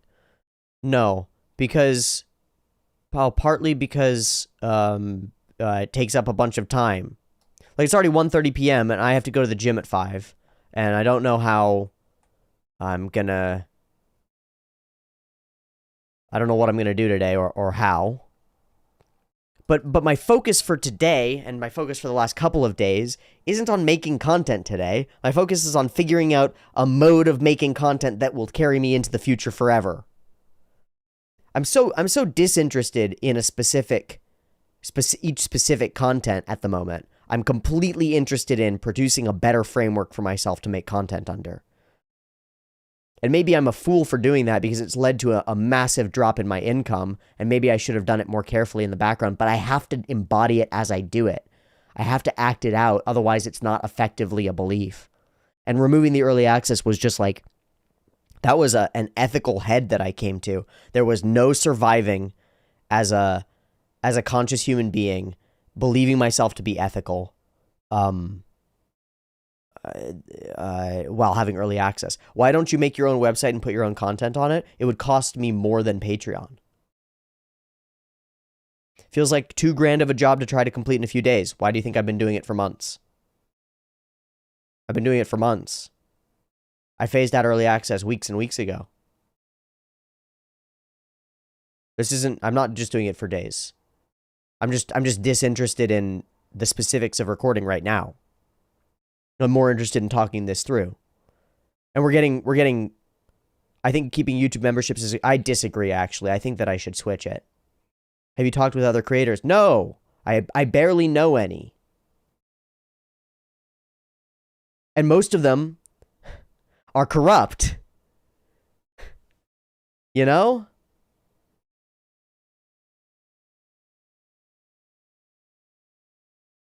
How do you decide to stream on YouTube or Twitch? This whole video is about how Twitch is bad. I have decided it will be YouTube forever. Until there's a better option.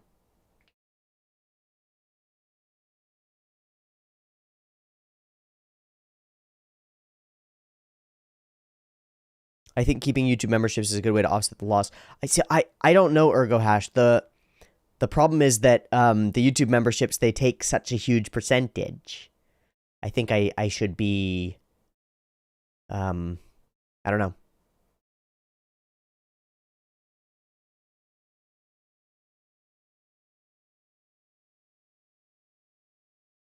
What about Facebook, JK? I fucking hate Meta. I am terrified of that organism. Hey, so this is a separate thing. This is totally separate. Total aside. I just want to show you guys something that I think is crazy.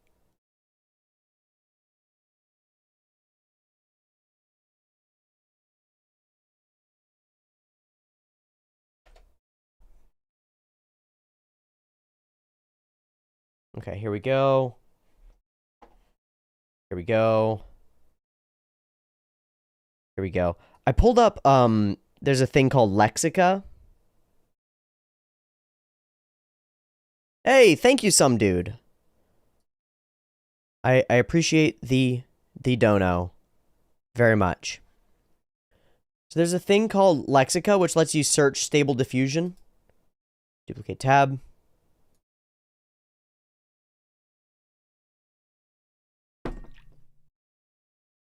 Much appreciate the super chat very much.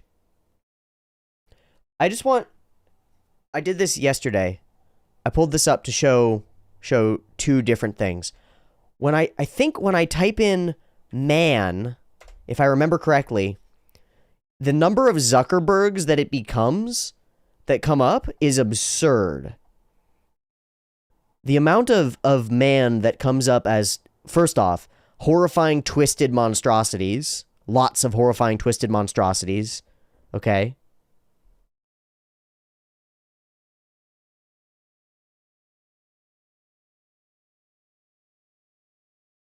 And then a lot of Zuckerberg, weirdly, if I recall. Yeah, look, see, there's a Zuck. There's an XQC.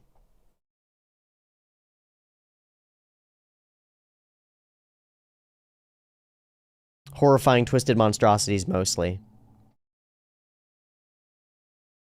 No, I guess less Zuck than I saw before. There was a lot of Zuckerberg. Maybe it was when I put in human. Nope. Human comes up pretty cool. Don't try searching up woman. No, I will. I'll take it down so that I make sure that it doesn't pop something up that we don't want up here. Someone was probably doing Zuckerberg prompts. That's true. I think that is too big of an issue for you to solve, and there are no good alternatives. I don't know what you mean by that, unfortunately. Yeah, it is easier for people to get a membership on YouTube. We're looking at AI art just for a second. I just want to show you something. Something that I thought was actually crazy. Oh, there's a Zuck. Yep, and there's a oh here. Zuck. Oh, here we go. Yeah, no, under human. Zuck.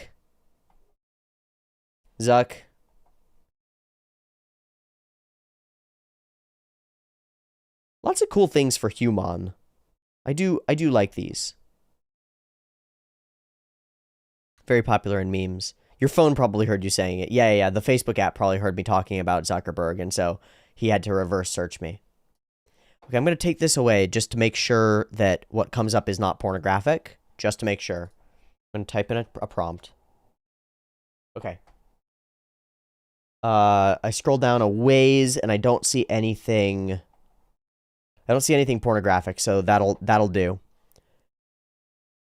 Let me show you this. Dink. This is what you get. This is what the internet sees when it dreams of girl. Okay? When the internet dreams of girl, this is what it sees.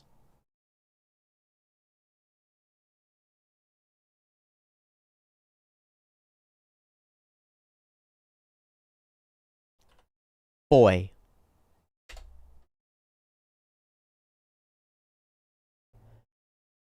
Uh-oh.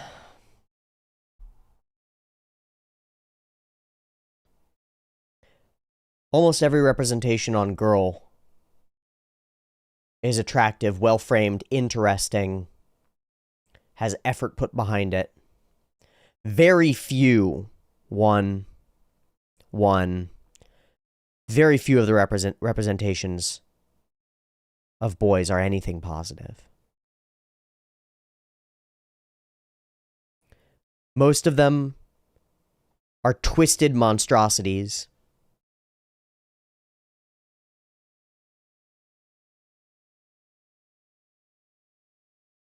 No variance in skin tone. Well, here's my question. This is a representation created by people. This is what people think of in many ways, right?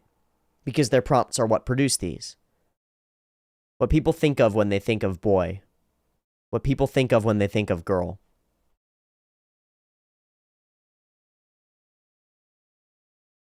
Which would you rather be?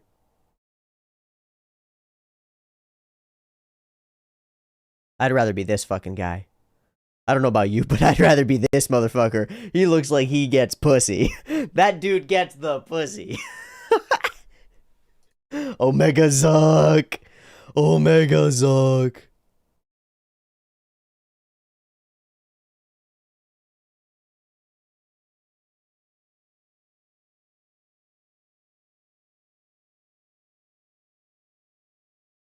I think this is... I put in man. Maston. I tried that. It's worse. It's worse.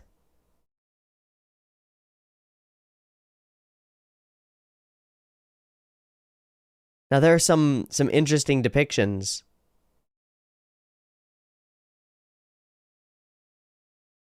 But it's twisted and destroyed. Our representations of men are destroyed. This is how I see it. What I see this is a representation generator, right? These are the representations of women, of girl. Let me phase it out so that I can do women, just to have an even comparison. Woman. There is a lot of titty. Mostly it's artistic, as though in portraiture or in painting. But they're immensely artistic. All over the place artistic.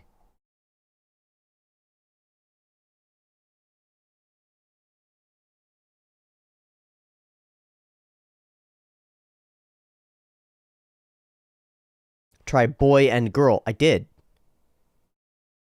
Shoo, that was the first. Oh, shit. Artistic. Great.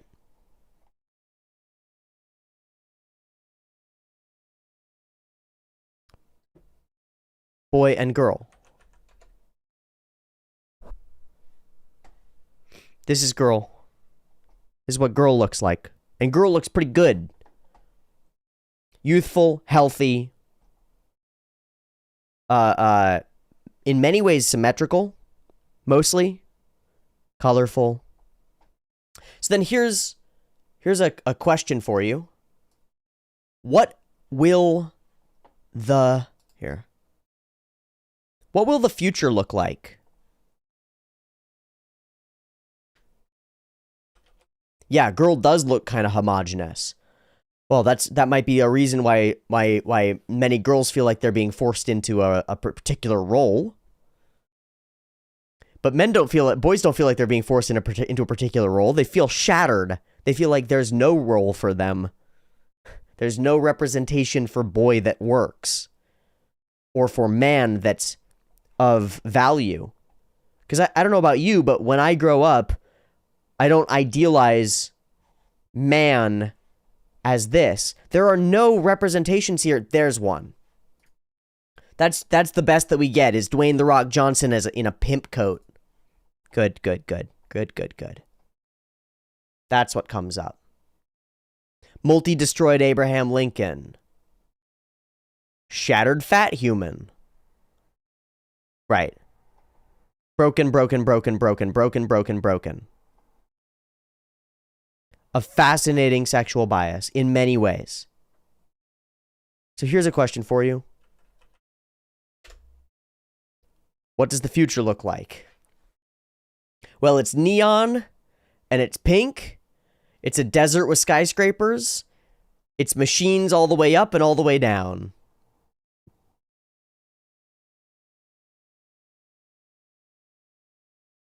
I think the pictures on Boy are pretty interesting and varied. I like them.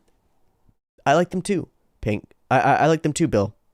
But you can't claim that they're a pleasant representation. They're a representation of things that are shattered and destroyed, distorted and disgusting. Shoo, the real man fallacy, that's the same as the no true Scotsman fallacy. A real Scotsman wouldn't. Let me show you. It's an informal fallacy. You try to protect your universal generalization from a falsifying counterexample by excluding the counterexample improperly. Okay, so it takes the form of emotionally charged but non-substantive purity platitudes such as true, pure, genuine, authentic, or real. No Scotsman puts sugar in his porridge, but my Uncle Angus is a Scotsman, and he puts sugar on his porridge, but no true Scotsman would ever put sugar on their porridge. So you don't actually backpedal on the thing, you just change your boundaries in order to do the thing. So it's like, men wouldn't hurt other people. Well, I know a man and he hurt other people. Well, no real man would hurt other people. It's like, okay. Well, then the definition you've got is not terribly useful, is it? Right. I grew up with The Undertaker and Yusuke. Fuck yeah, dude. Urameshi? Fuck yeah, dude. Moving the goalposts. It is similar to moving the goalposts.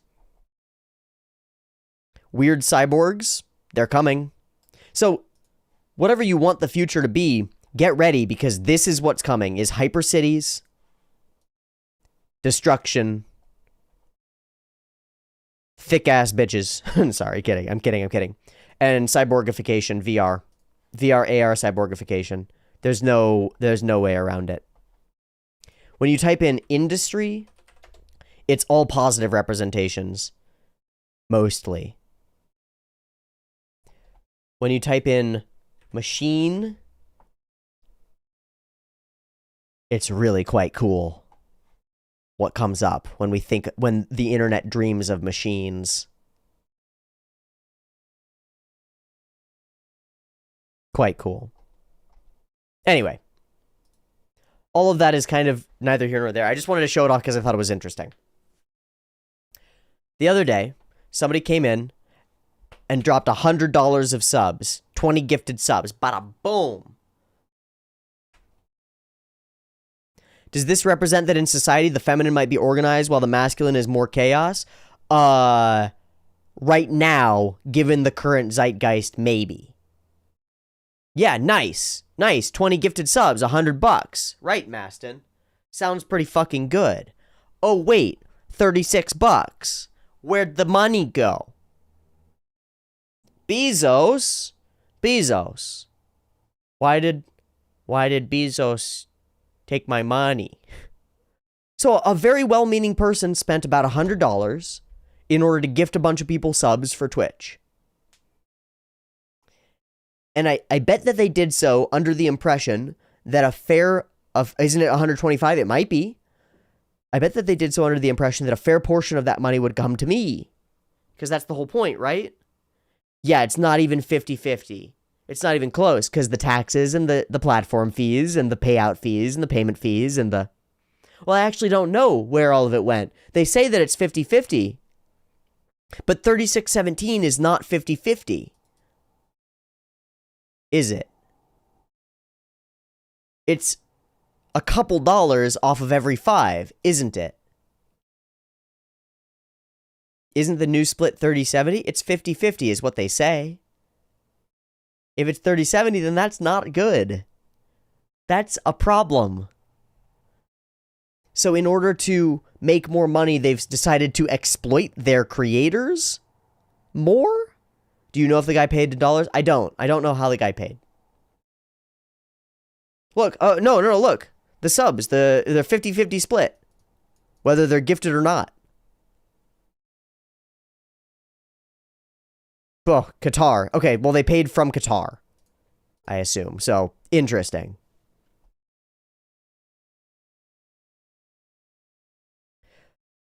Prime subs.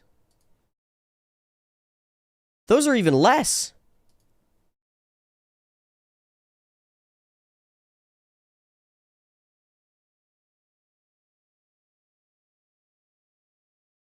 Prime subs total. 4 Prime subs, 1, 2, 3, so 8, 9, 10. So $1.43 for every Prime sub. Taxes and regional differences cut into a lot of the 50 that goes to the creator. Yeah, they should cut into the 50 that goes to the platform, shouldn't they? I think that they should. Actually, I think that it's absurd that we would even say that 50-50 is acceptable. Even 50-50 is fucked. The creator should get at least 70 or 80%. At least. I agree. So it's kind of... This is fucked. This is fucked. So, let's say you are a creator on Twitch. And you want to ethically make your content in a way so that when people subscribe to you, that is the best indicator to you that your content is of value to them. Right? Because they paid money for you. And you're like, wow, that would be ideal. And so you do well. You get like 100 subs. An impossible thing for most Twitch streamers. 100 subs is $500. Right? Wrong. What you've actually earned is $230, $240. So you're actually broke as shit. Aren't you? So those sponsorships start to look real tasty, don't they? Because, man, then you'd be able to convert your platform and your community into real money so that you could actually, buy food and pay rent and survive and stuff. So those sponsorships start to look real good. And, man, maybe I just have to run ads, don't I? What else can I do? So I'll run ads at a 50-50 profit share with Amazon as well, and a smaller portion of that. Well, most Twitch streamers sell merch. Most Twitch streamers stream to empty rooms, Chidori. Most Twitch streamers stream to nobody. Most of them.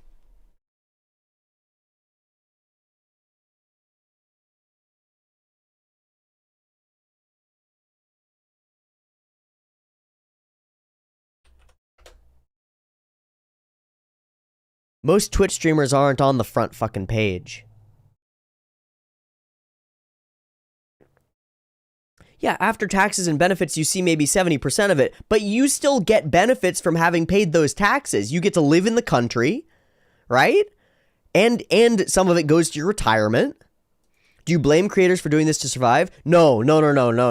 To be totally clear, no. The poor fucking things are existing in a corrupt system. Like, I don't blame the shopping cart attendant who says that he's an artist for not being an artist because he has to pay his rent. But he's not being an artist. He's a shopping cart attendant. Now, to some extent, it is his fault, and I have to blame him. But I have nothing but compassion for him. Or for the Twitch streamer who's, because they're terrified and hungry and have no idea what to do and don't know how to turn their community into making money. Because of those things. Hate the sin, not the sinner, something like that. But not really. Hate the because then that extrapolates it and says like, oh, the sin is just its own sin. No. How about the exploitative corporate entity that is continuously stealing all the money from the Twitch streamers that the Twitch streamers earned? Because when you pay $5 for a sub, that person earned that $5. You think I'm giving them $5. But you're not. You're giving them $5, and then Amazon steps in and goes, cool, thanks. And behind the table, they split the $5 in half and give half of it to the creator. And the creator goes, oh, wow, thank you so much for the $5. That's really $2, but thank you so much for the $5. That means, but you spent the $5, so thank you for giving the $5. It's so unfortunate that half of that doesn't see my pockets.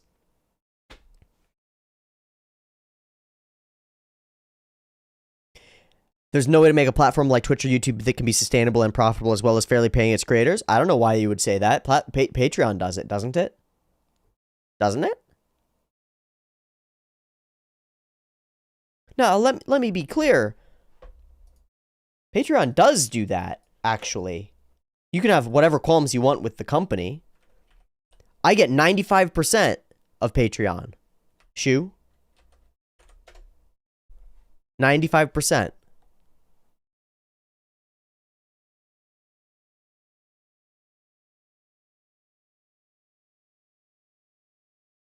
I'm just pulling it up so that I make sure that I don't dox myself too badly. Also, lost an immense amount of money this month. Which is to say that I'm broke as shit this month. And that's fine. They may be operating at a loss. Doesn't incur the cost of video hosting. They do host a bunch of content, though. And they host the pages. Yep. Founders plan, because I'm part of the original plan. Is the founders variable rate. And they do have direct video hosting. Now, I would have to change my founders plan to their pro or premium plan, even though I am a part of it, in order to have direct video hosting on Patreon. Now, if I go to change plan, there you go. So 8% or 12%. And that's actually 8% or 12%.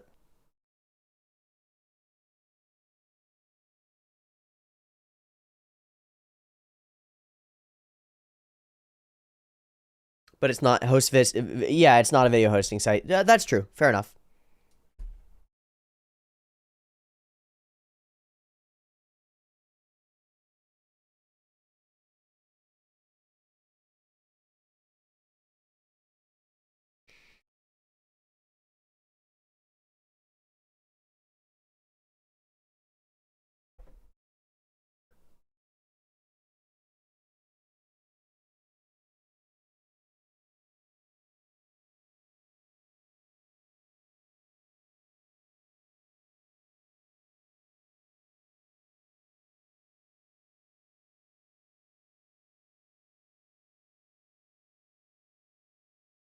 But I think my So here's some graphs. I can look at these directly in the Patreon as well, but this is via Graphtreon. If I go to Insights, yeah, Google keeps YouTube going because it's fantastic. If I go to Insights and I can go to past year or so, so we have this is active patrons. So we had this big spike. This is Mushoku Tensei starting, as far as I can tell. And some interesting things going on in the channel. We hit that 4,000 income and we hit 1,000 subs at our peak here. And then it has dropped off as I removed early access, and it is going up again in number of patrons to some extent.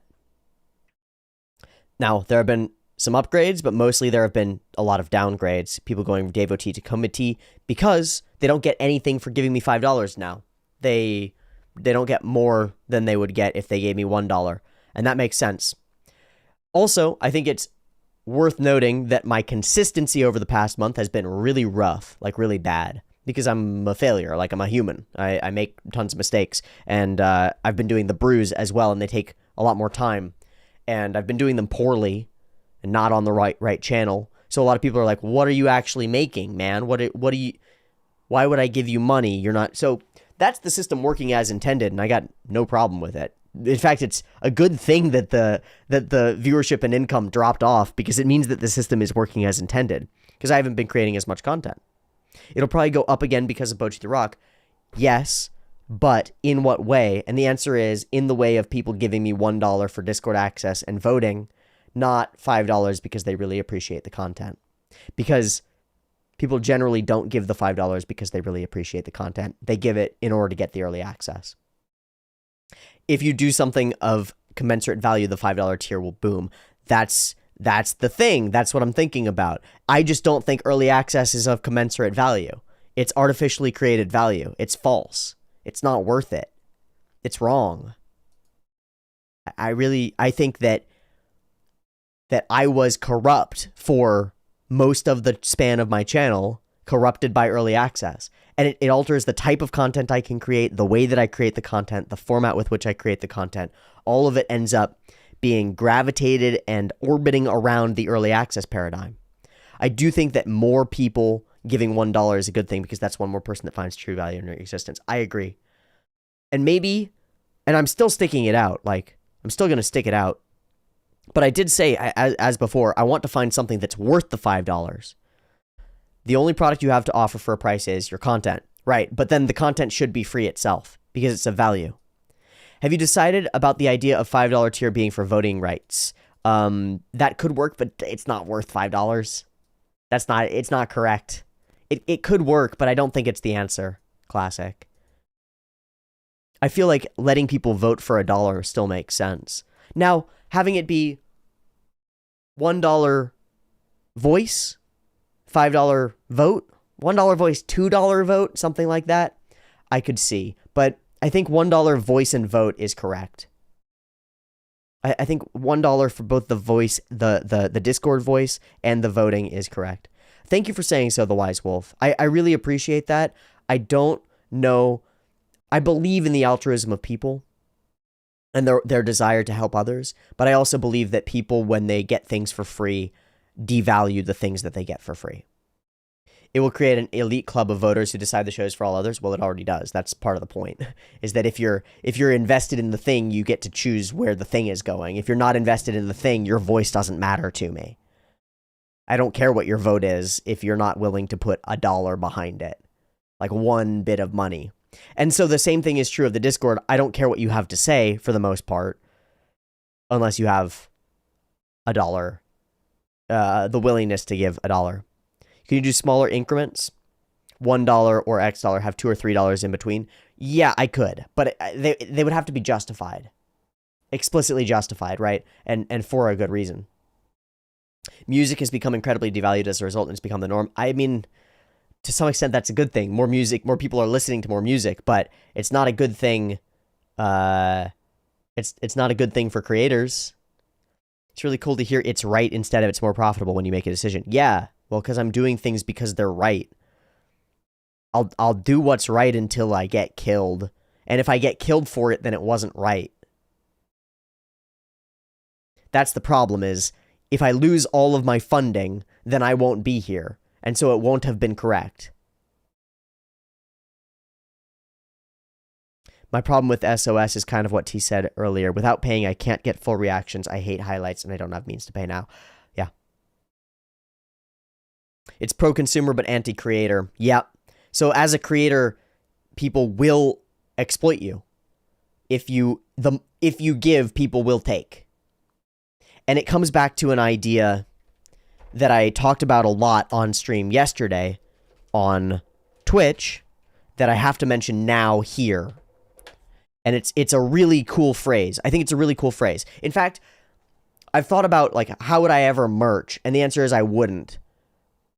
Not with Teaboo merch. But if I had a phrase or something that was worthwhile, that made sense, that I wanted to spread, and that I thought other people might want to spread as well, I'd be okay with selling things with that phrase on it. And the phrase in this case is this.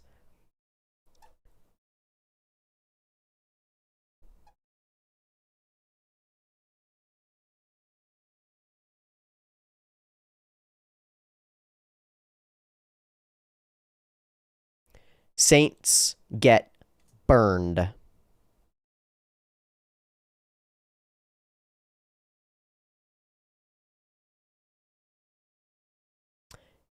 Saints get burned.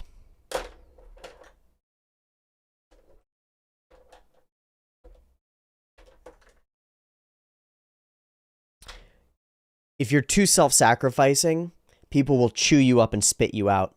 If you're too agreeable and too unwilling to demand respect, to demand payment in exchange for yourself, then nobody will pay you for it, and you'll just get dead. If it doesn't end up working, would you try going back? I'm never going back to early access gold. I said explicitly that would be inherently corrupt of me. I cannot my conscience cannot allow it. You know anybody more like the meek burned? No. Meek is the wrong translation of that phrase. You know that phrase, the meek shall inherit the earth? This is actually down the exact same line of thinking. There's a phrase in the Bible that is, the meek shall inherit the earth. And it's incorrectly translated. Because the term that's used is not meek or weak, that the meek will inherit the earth. The term that's used is those who have swords and know how to use them but keep them sheathed will inherit the earth. That's what meek means. It means those who are capable of and aware of their capacity for violence but choose not to use it shall inherit the earth.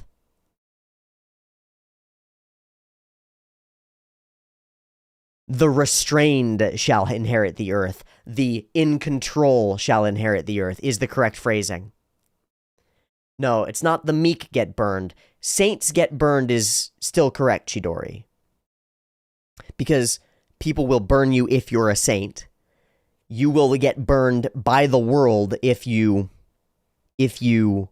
are too self-sacrificing. Nobody will care. They'll just destroy you. And then once you're dead, they'll make paintings of you. But while you're fucking alive, they're gonna put you on a stake and burn you. It's a lot less catchy. Yeah, absolutely.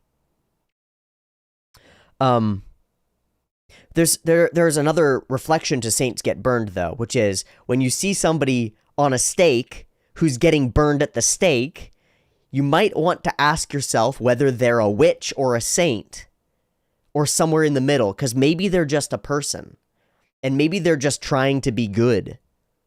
Walk softly, carry a big stick is a great representation of the phrase, yeah. It's speak softly and carry a big stick.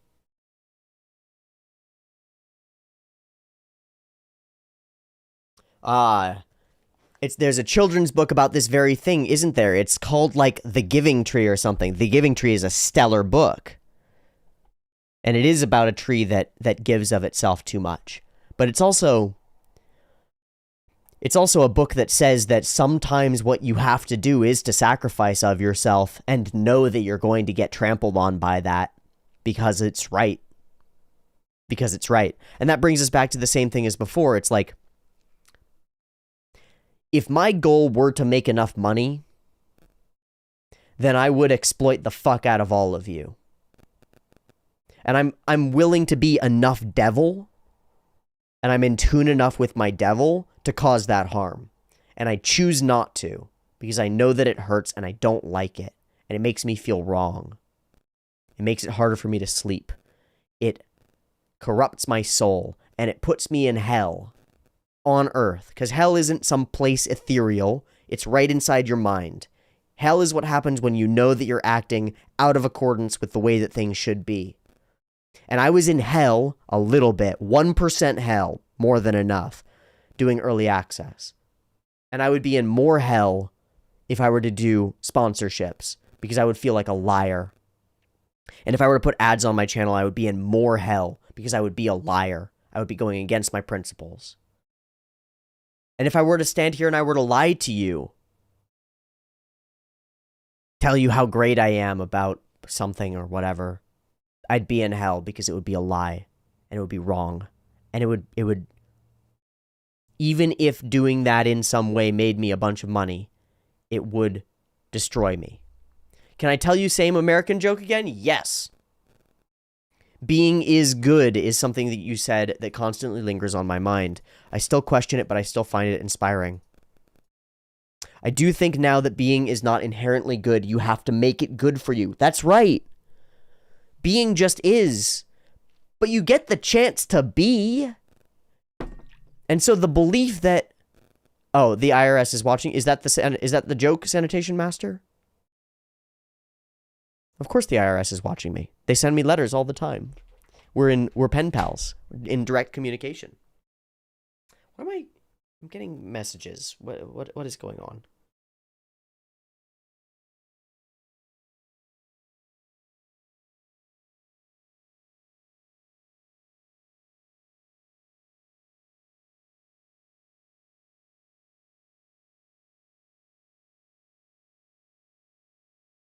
Oh, thank you to those of you who've just added your pledges upward. I appreciate it immensely. We hang with IRS. Nice. I actually thought that the Patreon drop-off would be bigger after the early access removal. Well, hold on, Ergo Hash. It actually is. This is the number of patrons, but a lot of patrons are only $1. Let me show you the actual earnings, because then you'll see the pretty significant drop-off that's happened this month. It's not good. It's not great. Oh, God. So, in November, total $5,147. Not bad. Now, this is the in-progress earnings. We'll see how it goes over the course of January, but $5,000, 3.6, 2.3. So when I came into the end of this month and it was like, oh, we're going to start processing your payouts, the number that was listed on my Patreon was 3,200. And what I actually got as a payout this month, at the beginning of the month, was 2,300. It dropped like 1.5K. Yep. Which is about a third. That's pretty bad. It's pretty bad. Right. That's what I'm saying is part of the decrease could be content quality. Absolutely. And part of it is inflation killing people's discretionary spending. Right. But also it is that, well, you don't get anything for $5 anymore. You get something for $1. And that's kind of all you get. So why would you pay $5 when you could pay $1 and get the same amount? Well, here's the thing.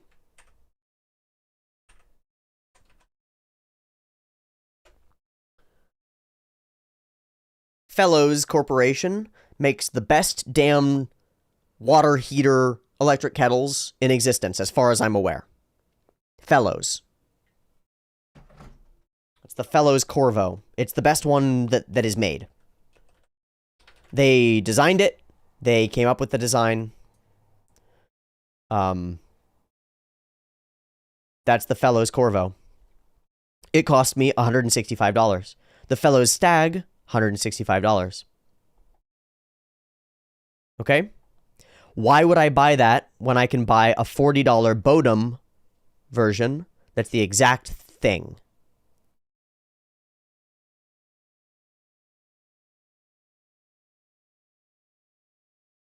It does the same thing. It's the same thing. Or, let's be specific, how about the Kosori one that's actually almost indistinguishable in its design? Because it's actually indistinguishable almost in its design.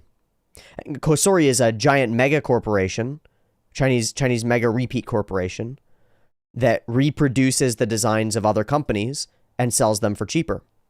Why spend 40 when you can find a used one that's even cheaper? Right. Why would you buy it from the company that invented it, designed it, put the effort into it, when you can get one that's cheaper? Well, you wouldn't.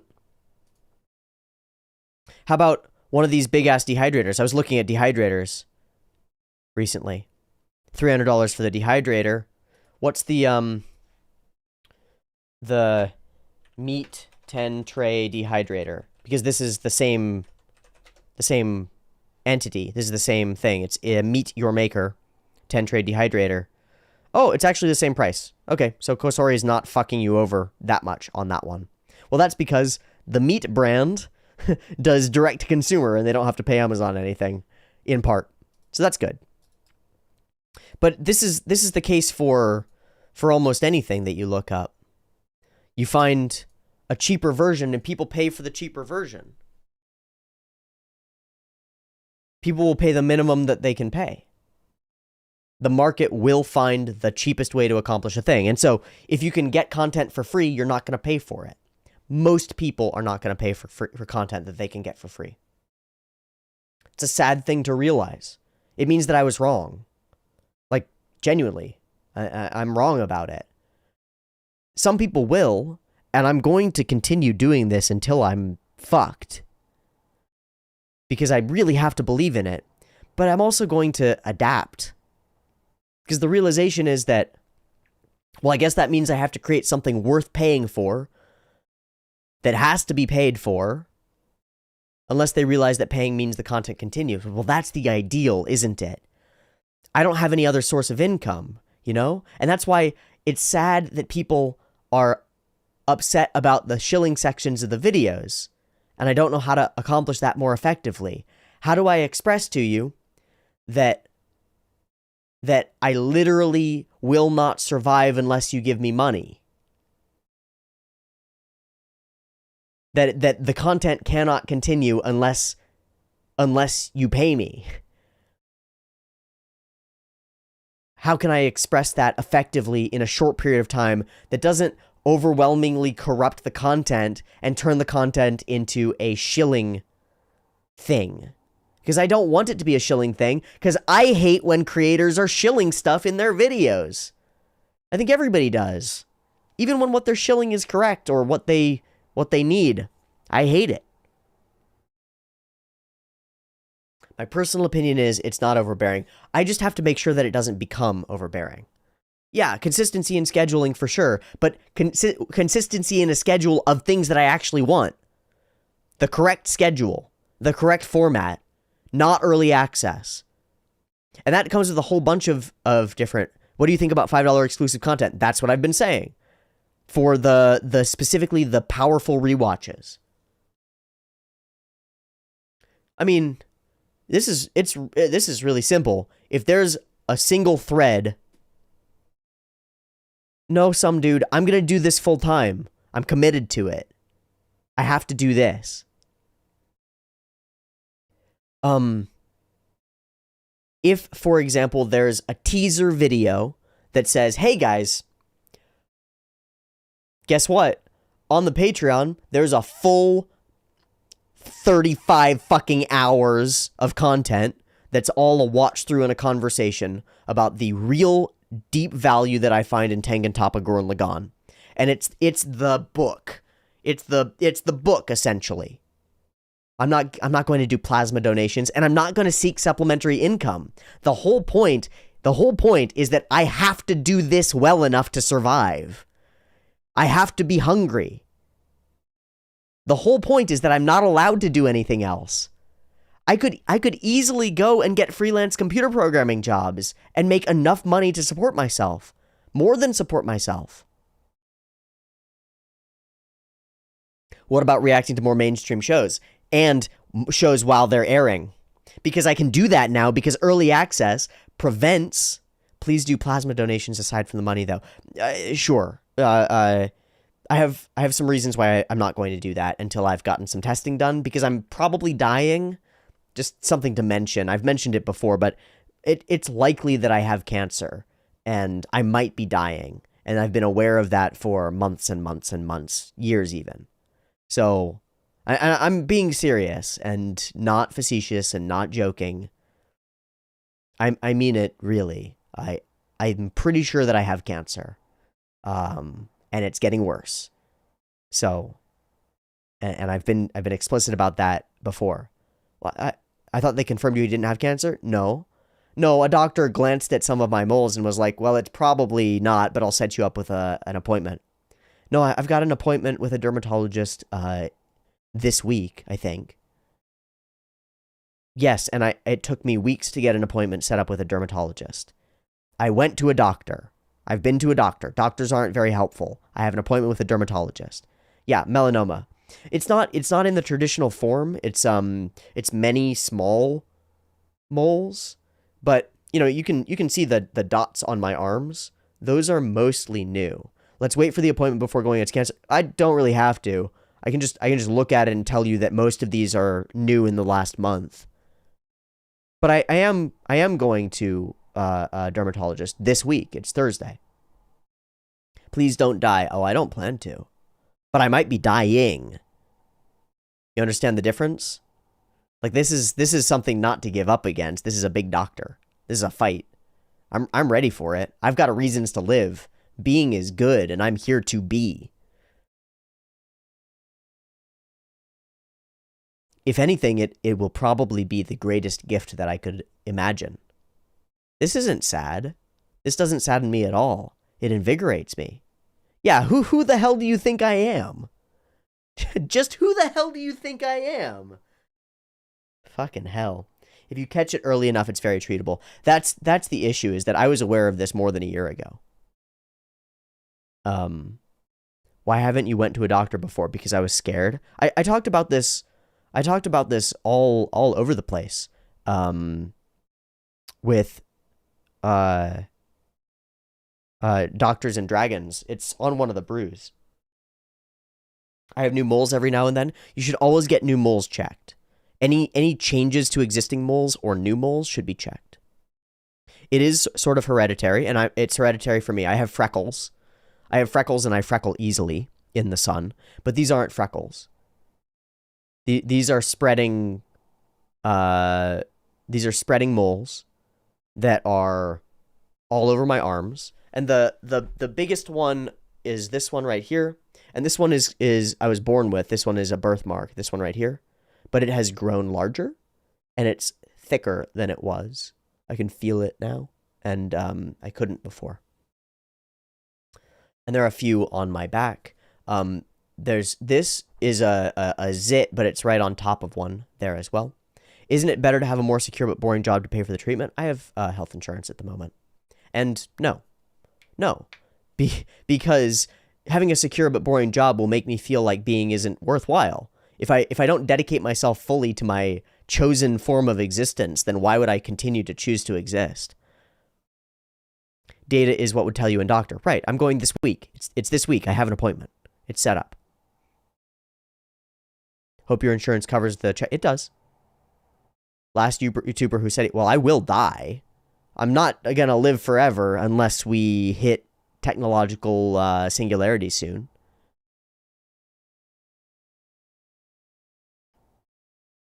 Thin outside, fat inside. Cannot know without scans and blood work. To some extent you can.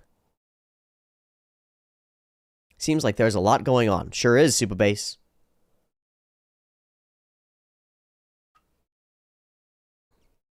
Anyway, you can see this is a pretty big funding drop-off. Now, this will change over the course of January because there's a bunch of more. You will sort of live forever here on YouTube. Yes. And when the AIs are capable of backward engineering humans, they'll be able to resurrect me digitally with ease. Because there are thousands of hours of my genuine thoughts and mode of being and images of myself from every angle. I'm fully digitized, essentially. I'm all scanned. But will it really be you? What's the difference? It's unclear whether there's a difference. That's a good philosophical question, Derma, but yeah. What I will say is this. There's a great boon to phasing out early access. An immense boon to it, which is this. When I was doing early access, I could not watch currently airing shows. It's actually why I stopped watching currently airing shows. Partly because getting people pressuring you to be like, watch the thing, it's the biggest thing that's it's exhausting. And I don't want to keep up with the zeitgeist. I'm not interested in the zeitgeist. But that's partly just an excuse to be able to monetize the content. Because when you watch a show when it's currently airing, it feels double wrong to make it early access available only, right? And so you're a week behind on YouTube? Ooh, that's wrong. That's a problem. So now that there's no early access, there's nothing preventing me from watching a show while it's airing. For example, when Mushoku Tensei S2 drops, I'm not saying that I will, but I could watch the episodes as they came out. What about Treasure Hunt? Treasure Hunt is bad. Treasure Hunt is destroying. It's the worst. Still have done airing shows without putting them behind EA and normal shows EA. It needs to be all or nothing because early access is wrong, Yoshiko. It needs to be all or nothing because the process of early access is wrong. It is manufactured barriers that don't actually exist. It's a lie. Hi, Gabriel Roja Ribeiro. What are we doing, chat? We're talking. We are just chatting in the truest sense. Existing and loving. I want to switch from annual $1 to monthly $5, but can't switch right now. That is another thing. I removed the annual subscriptions from Patreon. I don't like that as an option. I wish that I could I wish that I could remove the subscribe at any time during the month as well, but I can't anymore because I opted into it and I can't opt back out, which is really unfortunate because I would really like to. I'd really like to collate all of my income at the start of the month only, and I can't. Maybe I should contact Patreon support and see if they'll allow me. In fact, let me do exactly that. Maybe there's a line that needs to be drawn between content you feel should be free and content that should be paid. That's exactly what I mean, Maston, is that content that I create that are in-depth rewatches of shows that I want to watch, where I pause throughout and discuss the thing, and I'm focused on bringing writing a book, basically, and an analytical book, or teaching a class. Because let me say this specifically. Here's what I want to do, and what I'm really good at, is taking a show that I've already seen and teaching a class on it.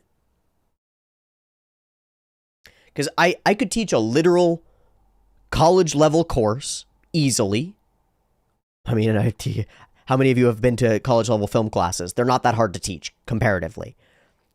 Really, most of it is you point at a thing and you make people watch it, and then you ask them what they think about it, and that's how a college-level film course works. And then you lecture about what you think is in it as well. I could teach a college-level course on here's one. My favorite lineage of anime.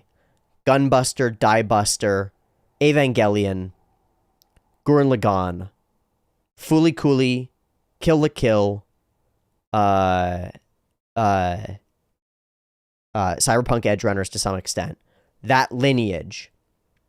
And mix match into it the stuff about mecha, the stuff about this, the stuff about that. That's a thing that I could really do. And it would take me like 30 hours. Be prepared for some negative comments as a knee-jerk reaction, calling it a paywall. Fair enough. I don't really care what people call it. What I'd be prepared for is for it to not work, for nobody to want to watch it. for people to go, well, that doesn't seem like it's of enough value for me to pay for it.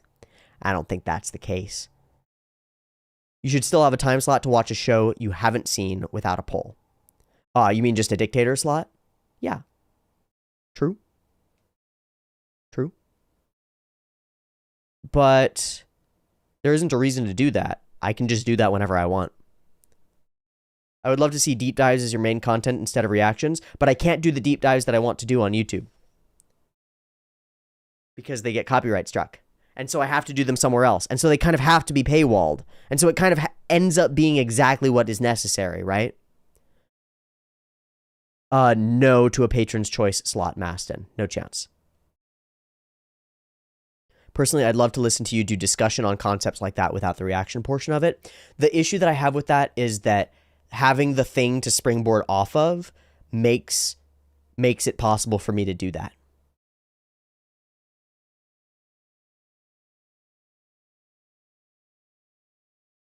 Is Pixel Drain not enough? Well, you mean for uploading those videos? No, it is enough. I would be able to put them on Pixel Drain, yes. But, you know, I pay like $60 a month for Pixel Drain, you know?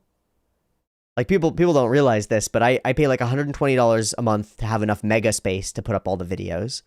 And I pay like $100 a year. I'm sorry, $100 a year, $120 a year for mega. $100 a year for WeTransfer. And I pay like, I forget, it's in pounds, so I don't remember, or in euros or whatever. I don't remember exactly how much it is, but I pay every month via Patreon. I pay Fornax for Patreon, for Pixel Drain. Because it's a worthwhile platform with great content sharing. But like, those things cost me money. And so to some extent, they should cost you money. Because I don't get that money back otherwise. Changing the content will result in a drop of viewership only if it's changing the content. I'm not talking about changing the content, Gold. I'm talking about adding content. I have no intent to change my primary slots. And in fact, I've added more to them, like the Bochi. Right? I have no intent to change those. The driving force of the channel will be free, full-length, timer-based, and picture-in-picture reactions to a variety of shows. Do you absolutely need to have 4 alternative hosting options? I need at least a couple. Yes. Especially Pixel Drain, because it's not linked to anything specifically otherwise. Mega's pretty good because they're in New Zealand and they respect copyright laws pretty effectively, which is to say they respect counterclaims pretty effectively, and I actually like their resolution system fairly well. And Pixel Drain I like because it's full decentralized, and those things are on Libri now, and you can't get rid of them. They're censorship resistant as fuck. I love Pixel Drain as well, Derma. I think it's a really good platform. It's why I pay for it, and why it's why I list it first. Are you against putting the pip behind the paywall? So that would be interesting, wouldn't it? I wonder what would happen if I did. Well, yes, I am against that. Here's why. Because then what people are paying for isn't me and my content. I'm actually extracting value at that point from the anime itself, and I'm essentially reselling, right? At that point, what I would be doing is reselling. I'd be reselling copyrighted content that's not mine, because a lot of people would pay for it just so that they could watch the video.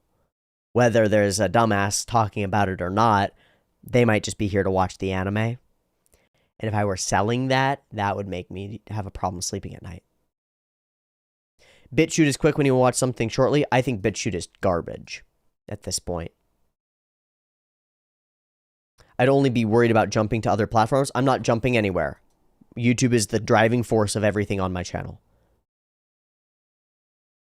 There's a big convenience factor, which is very valuable on the internet. Oh, you mean in the pip format? I agree. Does BitChute cost you something? My pride. Yes. Derma, it costs my pride. Sometimes use the Pixel Drain links for convenience. Yeah, especially on the phone. I hope the Retro Mondays won't disappear. You're correct to think that. I hope so too. I'm not sure what to do there. Maybe I should just rejuvenate it as it was supposed to be. Do a big return of Retro Monday Overdrive.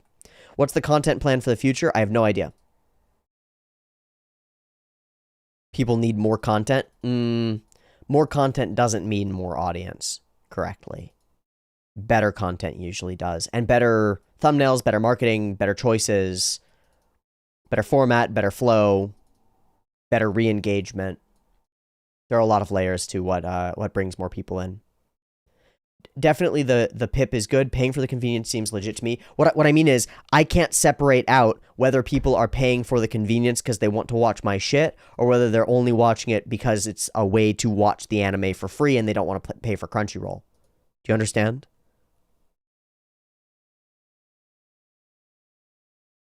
Hell no, there's a complete overload of content just altogether. Yep. I think your only marketing is reacting to popular shows. Yeah, see, that makes sense. And so, you know, if I were smarter months ago, right, and if I had already had these revelations, what I would have done is I would have aimed at Chainsaw Man.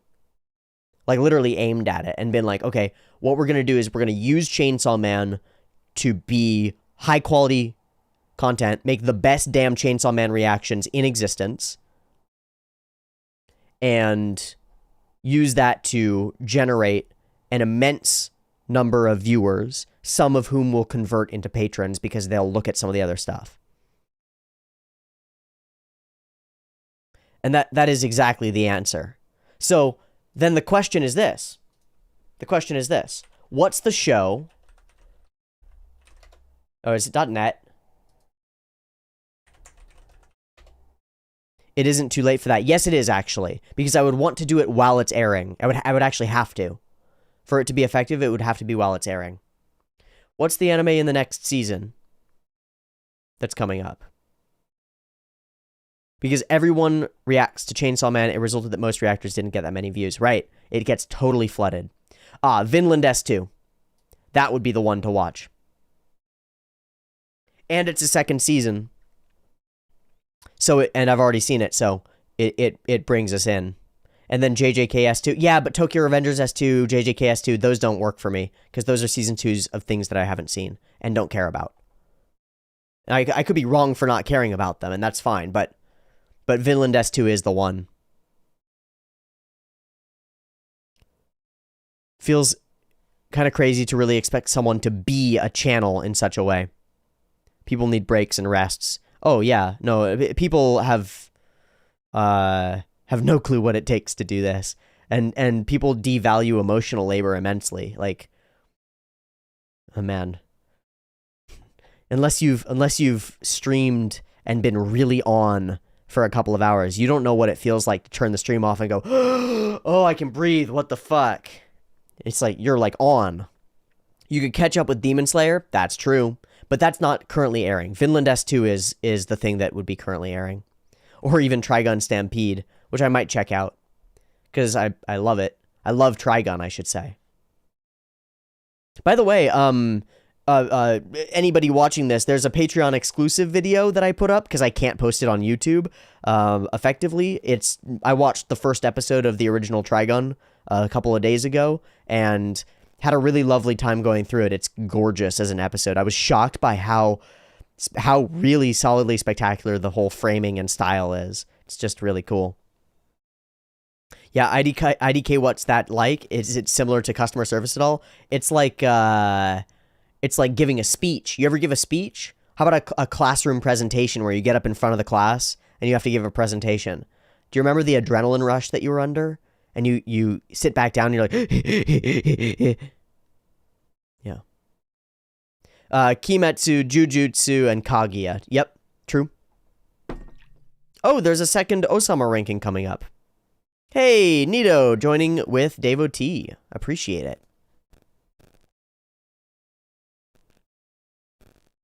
So, yeah, I've got to watch things as they're airing. Some things.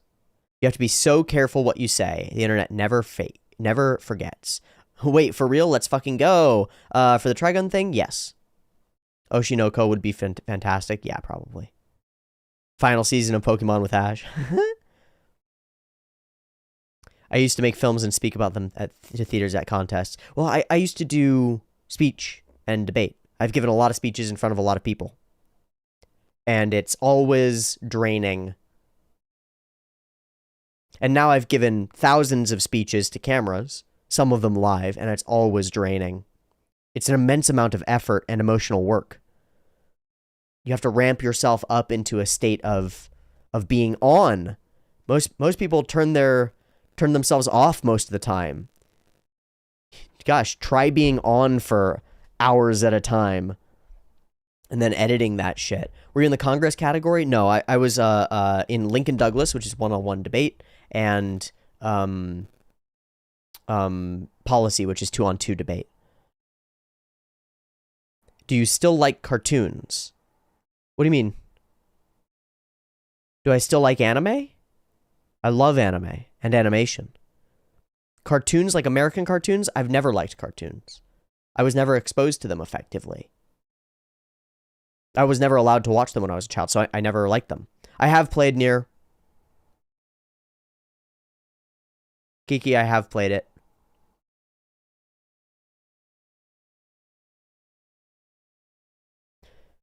TBH, what I think is the seasonal bandwagon choice is one of the big shonens. Doesn't have to be MHA, but something in that count. Right, like Chainsaw Man would have been the one. But Vinland is the one for now.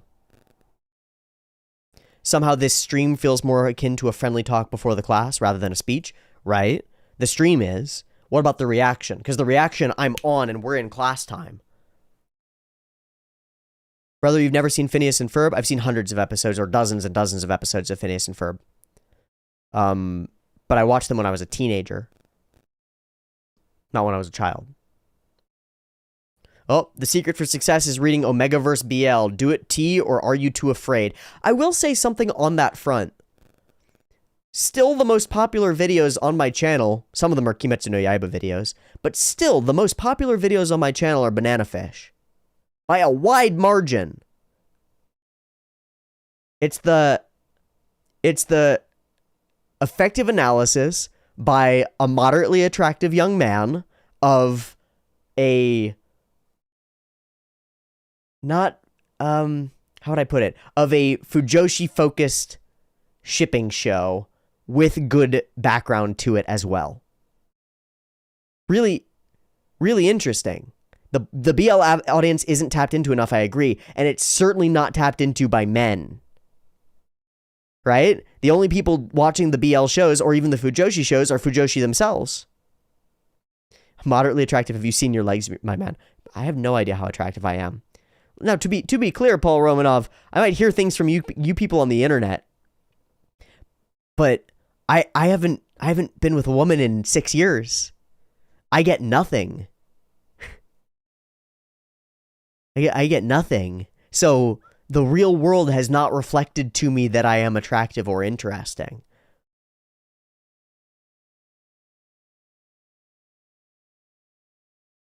It's interesting.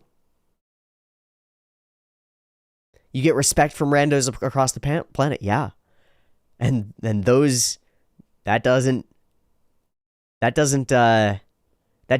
it for the brain in terms of thinking, well, I'm doing pretty well.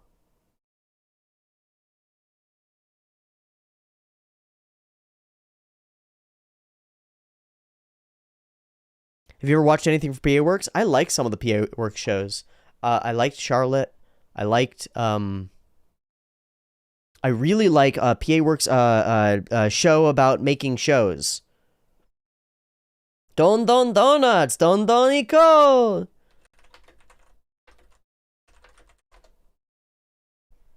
No, anime about making anime. Shirobako, thank you. Correct. Or recreators even, haha.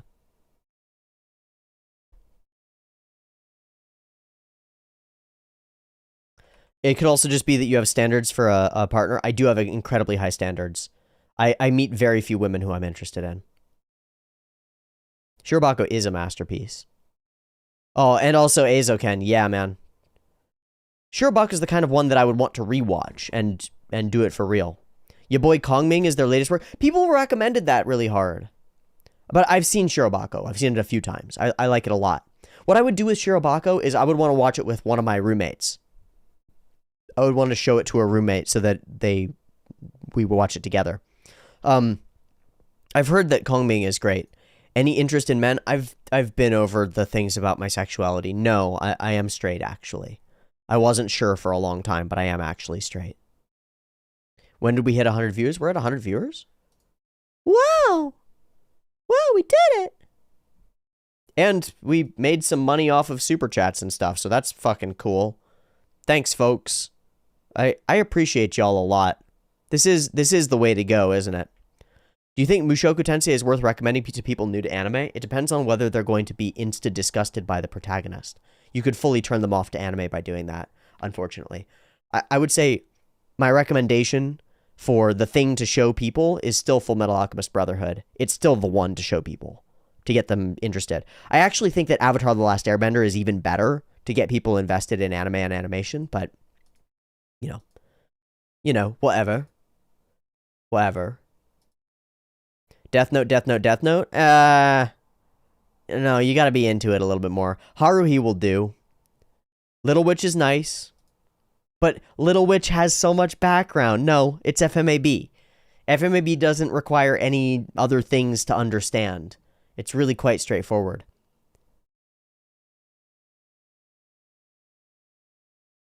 Something not too fluffy, not too serious, not too great. Fullmetal Alchemist Brotherhood. Perfect. Avatar and FMAB are both a bit long for introduction. I don't know. I don't think so.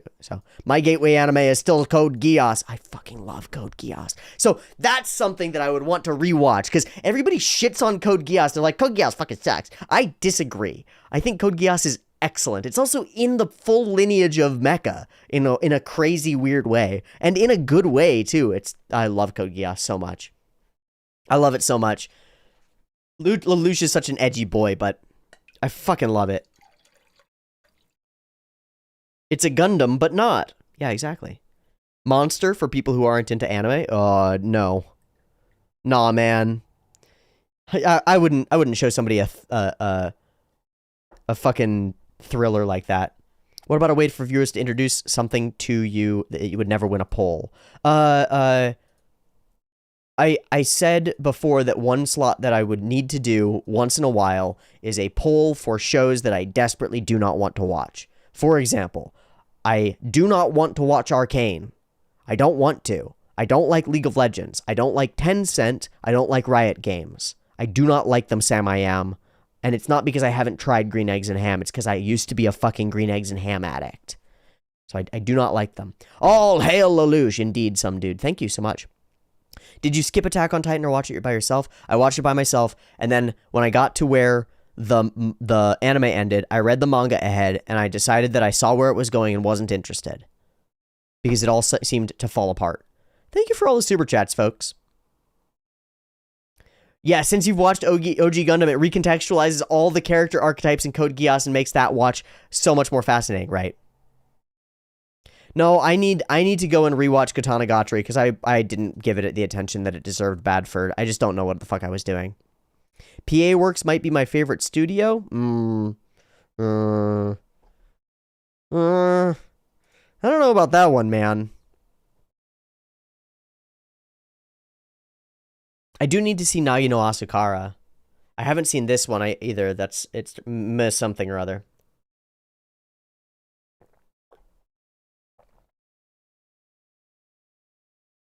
PA Works is quite odd in their form. But they're no Shaft. Now hear me out. The Legend of the Galactic Heroes is what, the best introductory anime? Pretty sure T has seen the original Love Live series? I have not. I have watched no Love Live content in my life. Except I may have played and I may have read a lot of porn.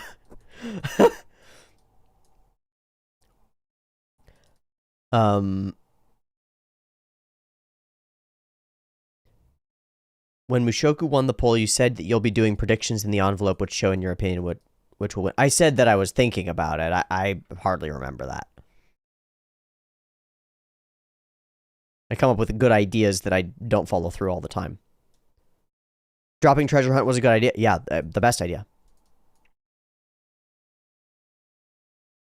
There is a lot of LLH content. Yeah, I mean, there are 30,000 generations of different girls.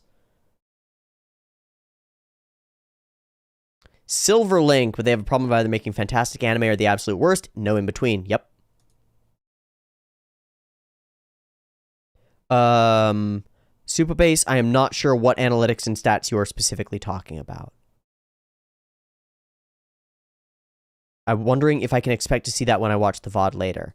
The analytics and stats of like monies and stuff for the past couple of months? Well, there's money over 6 months. Here's the all-time of money. Whoa, it broke. Okay, hold on. What the fuck?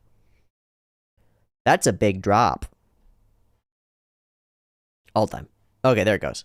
From nothing to first month barely surviving to explosion of growth month over month to a full level off and stagnation to altering my content path and being more explicit about what I want to a huge spike of general income around Mushoku Tensei to a huge drop off as I've removed early access, which makes sense.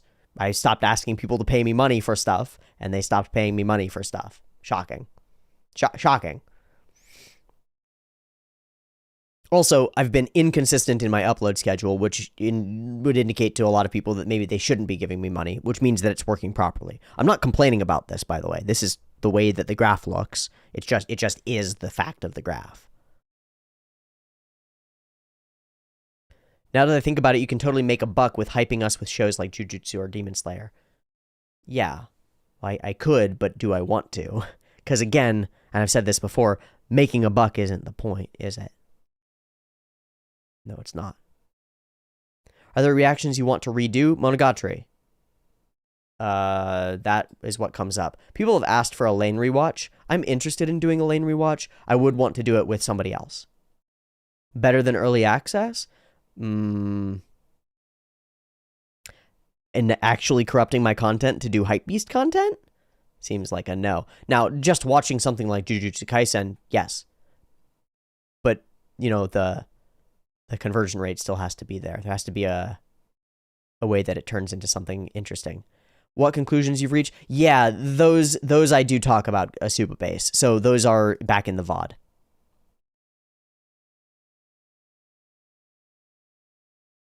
There's so much little insights you can get on the way it's structured in the narrative on rewatch. Yep. Oh, in Lane or in Monogatari? Monogatari, yeah. Sangatsu rewatch? That would be very helpful for me emotionally, probably. Just Nisio binge, yep. What about weird shit like Noain or Tekkon Kincrete? Yeah, that's movies and stuff, for sure. Just put on the Chad filter and watch popular shonen without moving a muscle. That would be prime content. I believe it. My only fear with your rewatching of shows that if I want, well, then you wouldn't. I would tell you that it would be spoiler filled because it's going to be spoiler filled. For that reason, didn't watch Haruhi. That's too bad. You should have watched Haruhi on your own and then watched the videos. Or just fucking make peace with the fact that you'll be spoiled and recognize that being spoiled actually usually increases your evaluation of the content. We talk about spoilers as though they actually spoil the thing, as like spoiled milk or break it, but it's usually the opposite. No, I haven't read any of his other works. In fact, I haven't read any of his works. Demon Slayer is great. Yep. But I will be putting Demon Slayer on a poll against other things that other people want to watch as well. OPM S3 got announced. That's a big one you can plan for. I don't know if it is. I didn't much like S2. Have you seen Welcome to the NHK? I have. It was a long time ago, though.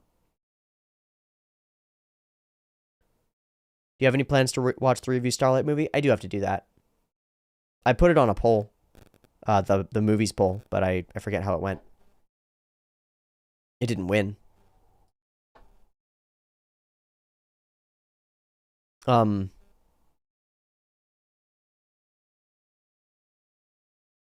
Yeah, less than 250 for every sub on Twitch is absurd. So that's the basic of the video today, is that Twitch is theft and Amazon is scummy. And they're exploiting their creators to a degree that is unconscionable. And I refuse to exist on the platform anymore. YouTube is better. As far as memberships go, they take 30%, which is not great. And same with super chats and stuff. But at least super chats are for something. And at least a fair portion of that revenue does make its way to me. Thoughts on Rumble? I mean, it might as well not exist as a platform as far as I know. Is anybody on it? I mean, you were on a prawn site. What did you expect? Yeah. It reminds me of my investigations into the sex workers, and specifically the cam girls. You go to one of those sex cam sites, and what you find are hundreds of women sitting in empty chat rooms in their underwear with vibrators in, waiting for somebody to come in and interact with them, like rats in cages, waiting and waiting. And it's terrifying and deeply sad. And Twitch is kind of like that too, where the viewer has this power to manipulate the streamer, and it's gross. I have no knowledge of Love Live. None. And many of the cam girls are victims of human. I'm talking about girls who are setting themselves up for this purpose. I don't know how many of them are victims of human trafficking, and neither do you.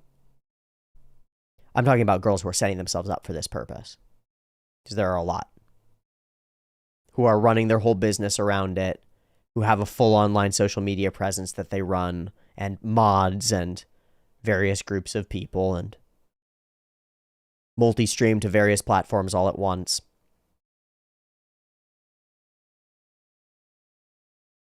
Or human trafficking in the sense of being manipulated by a company or a greedy boyfriend. You know how it is. That more of. But I don't see a lot of greedy boyfriends. I see a lot of greedy women who then corrupt themselves by sitting there and waiting. If they've got mods and multi-streams, their chat rooms aren't empty. True. Some of them do, some of them don't.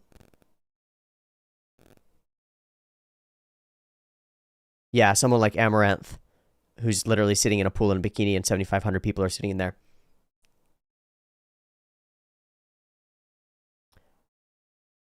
Streaming on Twitch to 0 viewers is a mistake. Well, how do you rectify that mistake, Jura? Because just streaming to YouTube doesn't do it. Twitch is bad at hitting any sort of value or getting anybody in there. Love Live has value and you get a lot out of doing it. Yeah. It doesn't appeal to me that much, but maybe I'm wrong. So, you know, I've said before that my overcoming my biases is part of my resolution. And well, I'm biased against Love Live, so maybe I should overcome that bias or think about it. Do a competition between idol shows. What biggest music anime? No, so that doesn't come up with what I would think. Biggest idol anime.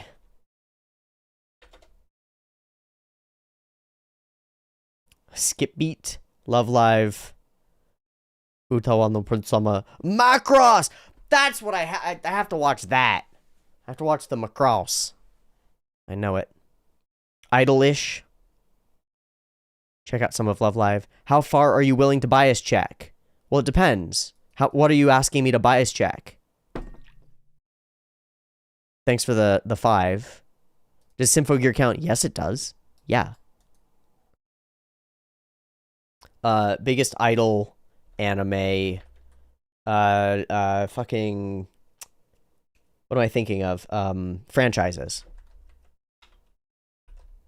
Oshinoko, Zombieland Saga. Idolish 7, Wake Up Girls, Sekko Boys, Aikatsu Idol Activity, Love Live, Love Live, Love Live. The Idol Master, that one.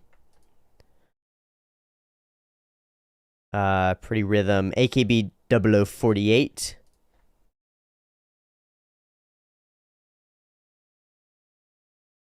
Love Live, Idol Master. So I would put Love Live and Idol Master against each other. That would work. An Idol Girls poll or an Idol Show poll.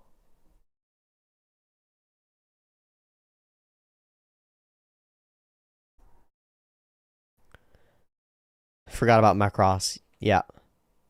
Idol Master is more corporate idols. I don't care.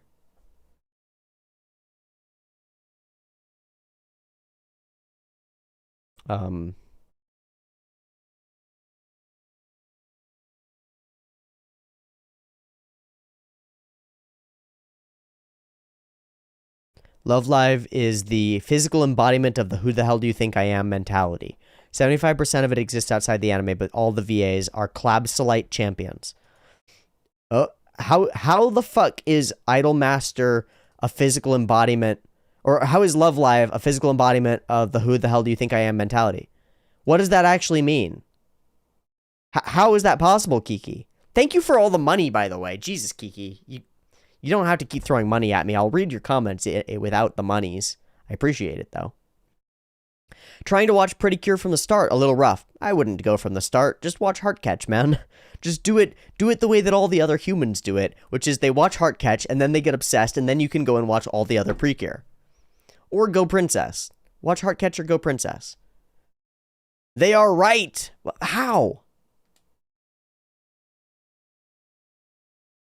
How? I don't get it. Now, ZL Saga 2 is coming out, so maybe when that comes out, I'll put it against the other two, and we'll see how recency bias affects the whole thing. And I'll assume that Idolmaster or Love Live will probably win it. Honoka is Christ figure. What the fuck? Happy New Year, Happy New Year. Aikatsu, Idol Activity. Kikorin Revolution, that looks awful. Uta no Prince Sama, yikes. But it could get that boys love crowd going. How the fuck is Seko? It's some asshole's list. You don't know. That's why you need more people's lists. The Idolmaster Cinderella Girls, the Idolmaster, Love Live, Prism Rhythm, Zombieland Saga, Aikatsu Stars. Aikatsu is one, so... But I don't think I care about it. It looks like garbage. Hafu could never be an idol. She now performs on stage to sold-out stadiums. She's one of a dozens of stories. The VAs are awesome. Okay, well, that gets me. That fucking gets me. AKB 0048 is good.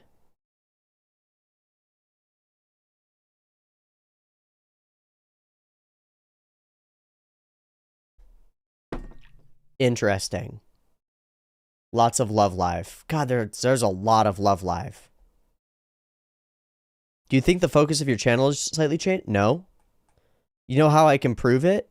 You can go and listen to what I talk about at the beginning of the first Legend of the Galactic Heroes video and find what I say I want to accomplish in the video.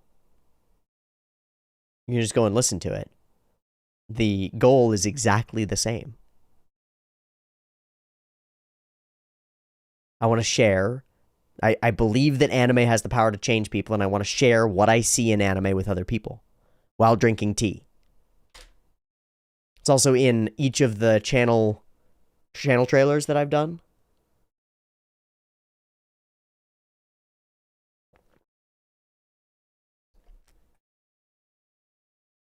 Skip beat. An idol anime poll at some point could be cool. Why do you think I'm writing them down? Oh, I'm just doing this for fun.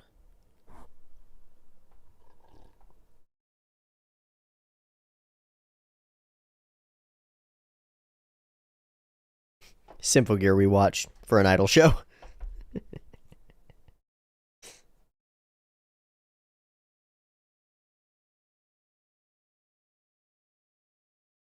Goofy. What if you did comparative analysis wars? Digibro did not do a video where he compared Asterisk War to Chivalry of a Failed Knight. Digi did The Asterisk War Sucks, which is a 12-part series that is Digi's magnum opus. Or now Trixie, but that's Digi's magnum fucking opus, friend. It's the Ass War Sucks. This one.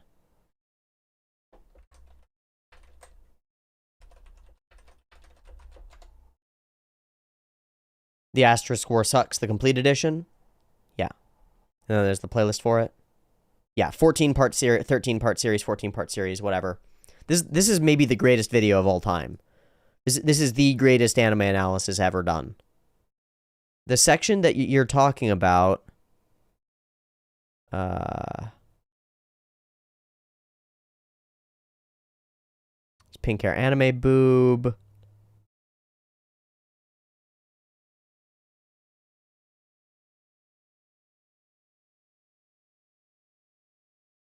And I don't remember where it is. It's probably here at the beginning.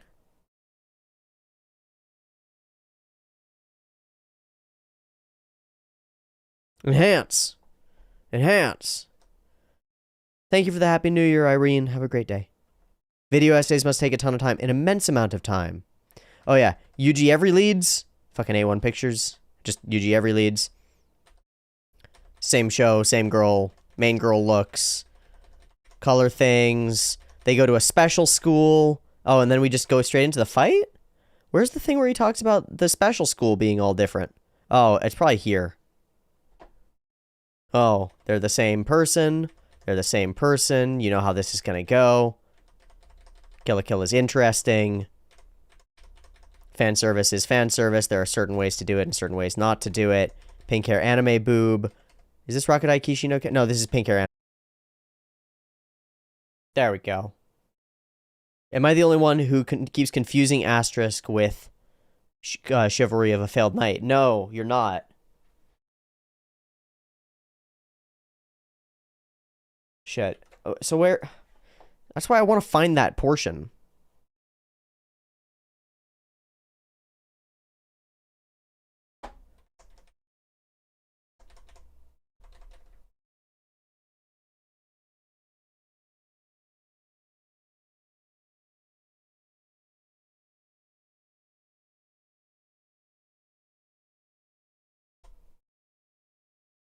Oh. Going on for some stupid ass reason. Every season has at least 2 shows like this, and the fall season has 3 which are nearly identical. There's Cavalry. Moreover, the girl's uniform has an unrealistically tight little miniskirt. Asterisk War Cavalry Digi. Chivalry of... Oh, this is the one where he... Yeah, Chivalry of a Failed Knight doesn't suck as much. At the beginning of the fall 20... Because they both came out, and they're the same show. Each of them features a generic light novel guy protagonist. Because they're the same show. Oh, that's way better. Way better. Holy shit. No, I mean, seriously, she's got ass. What the fuck? It's completely different. Girl on right actually has booty. And it looks cool. Oh, maybe that's a... Oh. Wowzers. Of course, I mean, they're the same shitty show, but at least that one looks like fun. Tits out for Asterisk War. And the MC is hot, too. Well, there you go. There you go. Fuck everything else. Ara ara. Bonk bonk. Indeed. Did you read Free Run? Nope. I have no idea what it is. Any interest in the adaptation when it drops? I don't know. I've never heard of it. Never heard of it. No clue. Oh. God, I am in pain. Ugh. Isn't that the anime with a horrible car chase? Probably. I am unbonkable. I might want to skip the gym today. And give myself one chunk of recovery. Because I did a lot of work on myself. Fuck. Isn't it made in Abyss on the shows he doesn't want to watch list? Yes, because it's been spoiled for me, and also I've seen part of it. It doesn't mean that I won't watch it. I just have to find the right place and time.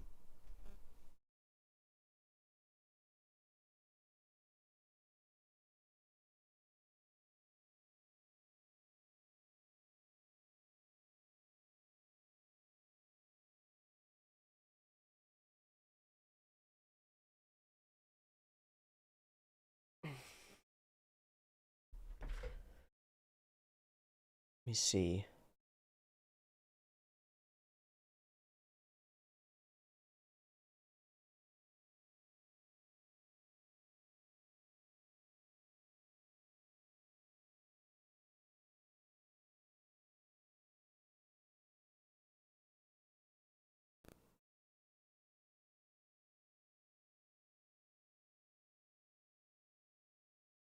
Anything game related or with games like Omori or Undertale? No. No, I will be playing Disco Elysium though. Careful, we can see your phone screen. Oh. Oh. Yeah. It's okay, I'm just logging into my bank. That's all. I haven't gotten paid out yet, so I can't pay rent until I get paid out. Probably at 9 p.m. tonight, I'll be okay. It'll probably transfer then. Still, it's yikesy.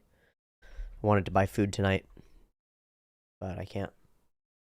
No wallpaper on my phone? No. All black backgrounds for everything. It's too much distraction to do otherwise. I do have wallpapers on my computers, but that's because I like them. I have not seen the old Leiji Matsumoto shows. It's a banking holiday today? Is it actually, Philip? Really? On the Monday after?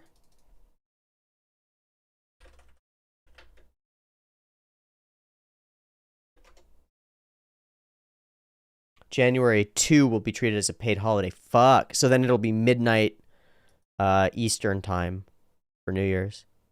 Yeah, that makes sense. That's unfortunate. I would have liked to have gotten paid. I need money in order to buy food. Because I am a hungry boy. Speaking of which, I am a hungry boy. And we're sort of winding down here on the brew. Here's the point. Shouldn't the bank servers work every day? I think so, but that's not the way that works. Here's the point of the brew. Mostly. Hey, thank you for the join. Commonly have. Go grab stick and go to forest, get some food. Yeah, there are not very good reacts to Sunny Boy. I had it on a poll and it didn't win. The point is, Twitch sucks. Streaming on a second channel also sucks. I'm going to stream on my main channel, and I'm going to stream the brew daily. This one is really long. They won't be this long. They'll be way shorter. They'll be way shorter in the future, mostly. Green tea commonly have. Always green tea. I am going to be streaming here daily. I'm still committed to doing the brew every day, day over day, no matter what. I think I'm going to skip going to the gym today, and that means that I'll have time to make a video today. I'm not sure whether I should do Cyberpunk or Bochi. I'm just not sure. Probably Bochi.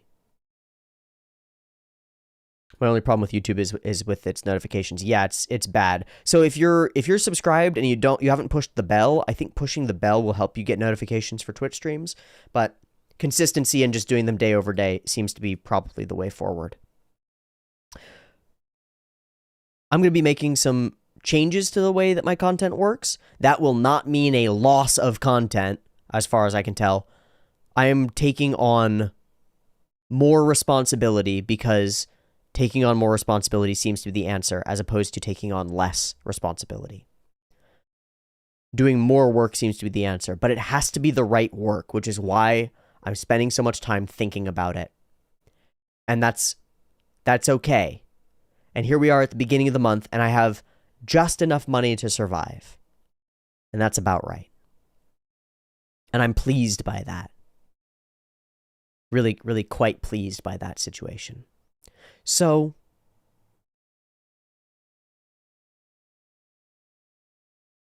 there are so many titles. Work pays like shit. Society no longer has anchors due to decentralized and oversaturation of entertainment, and I can't keep up with anything.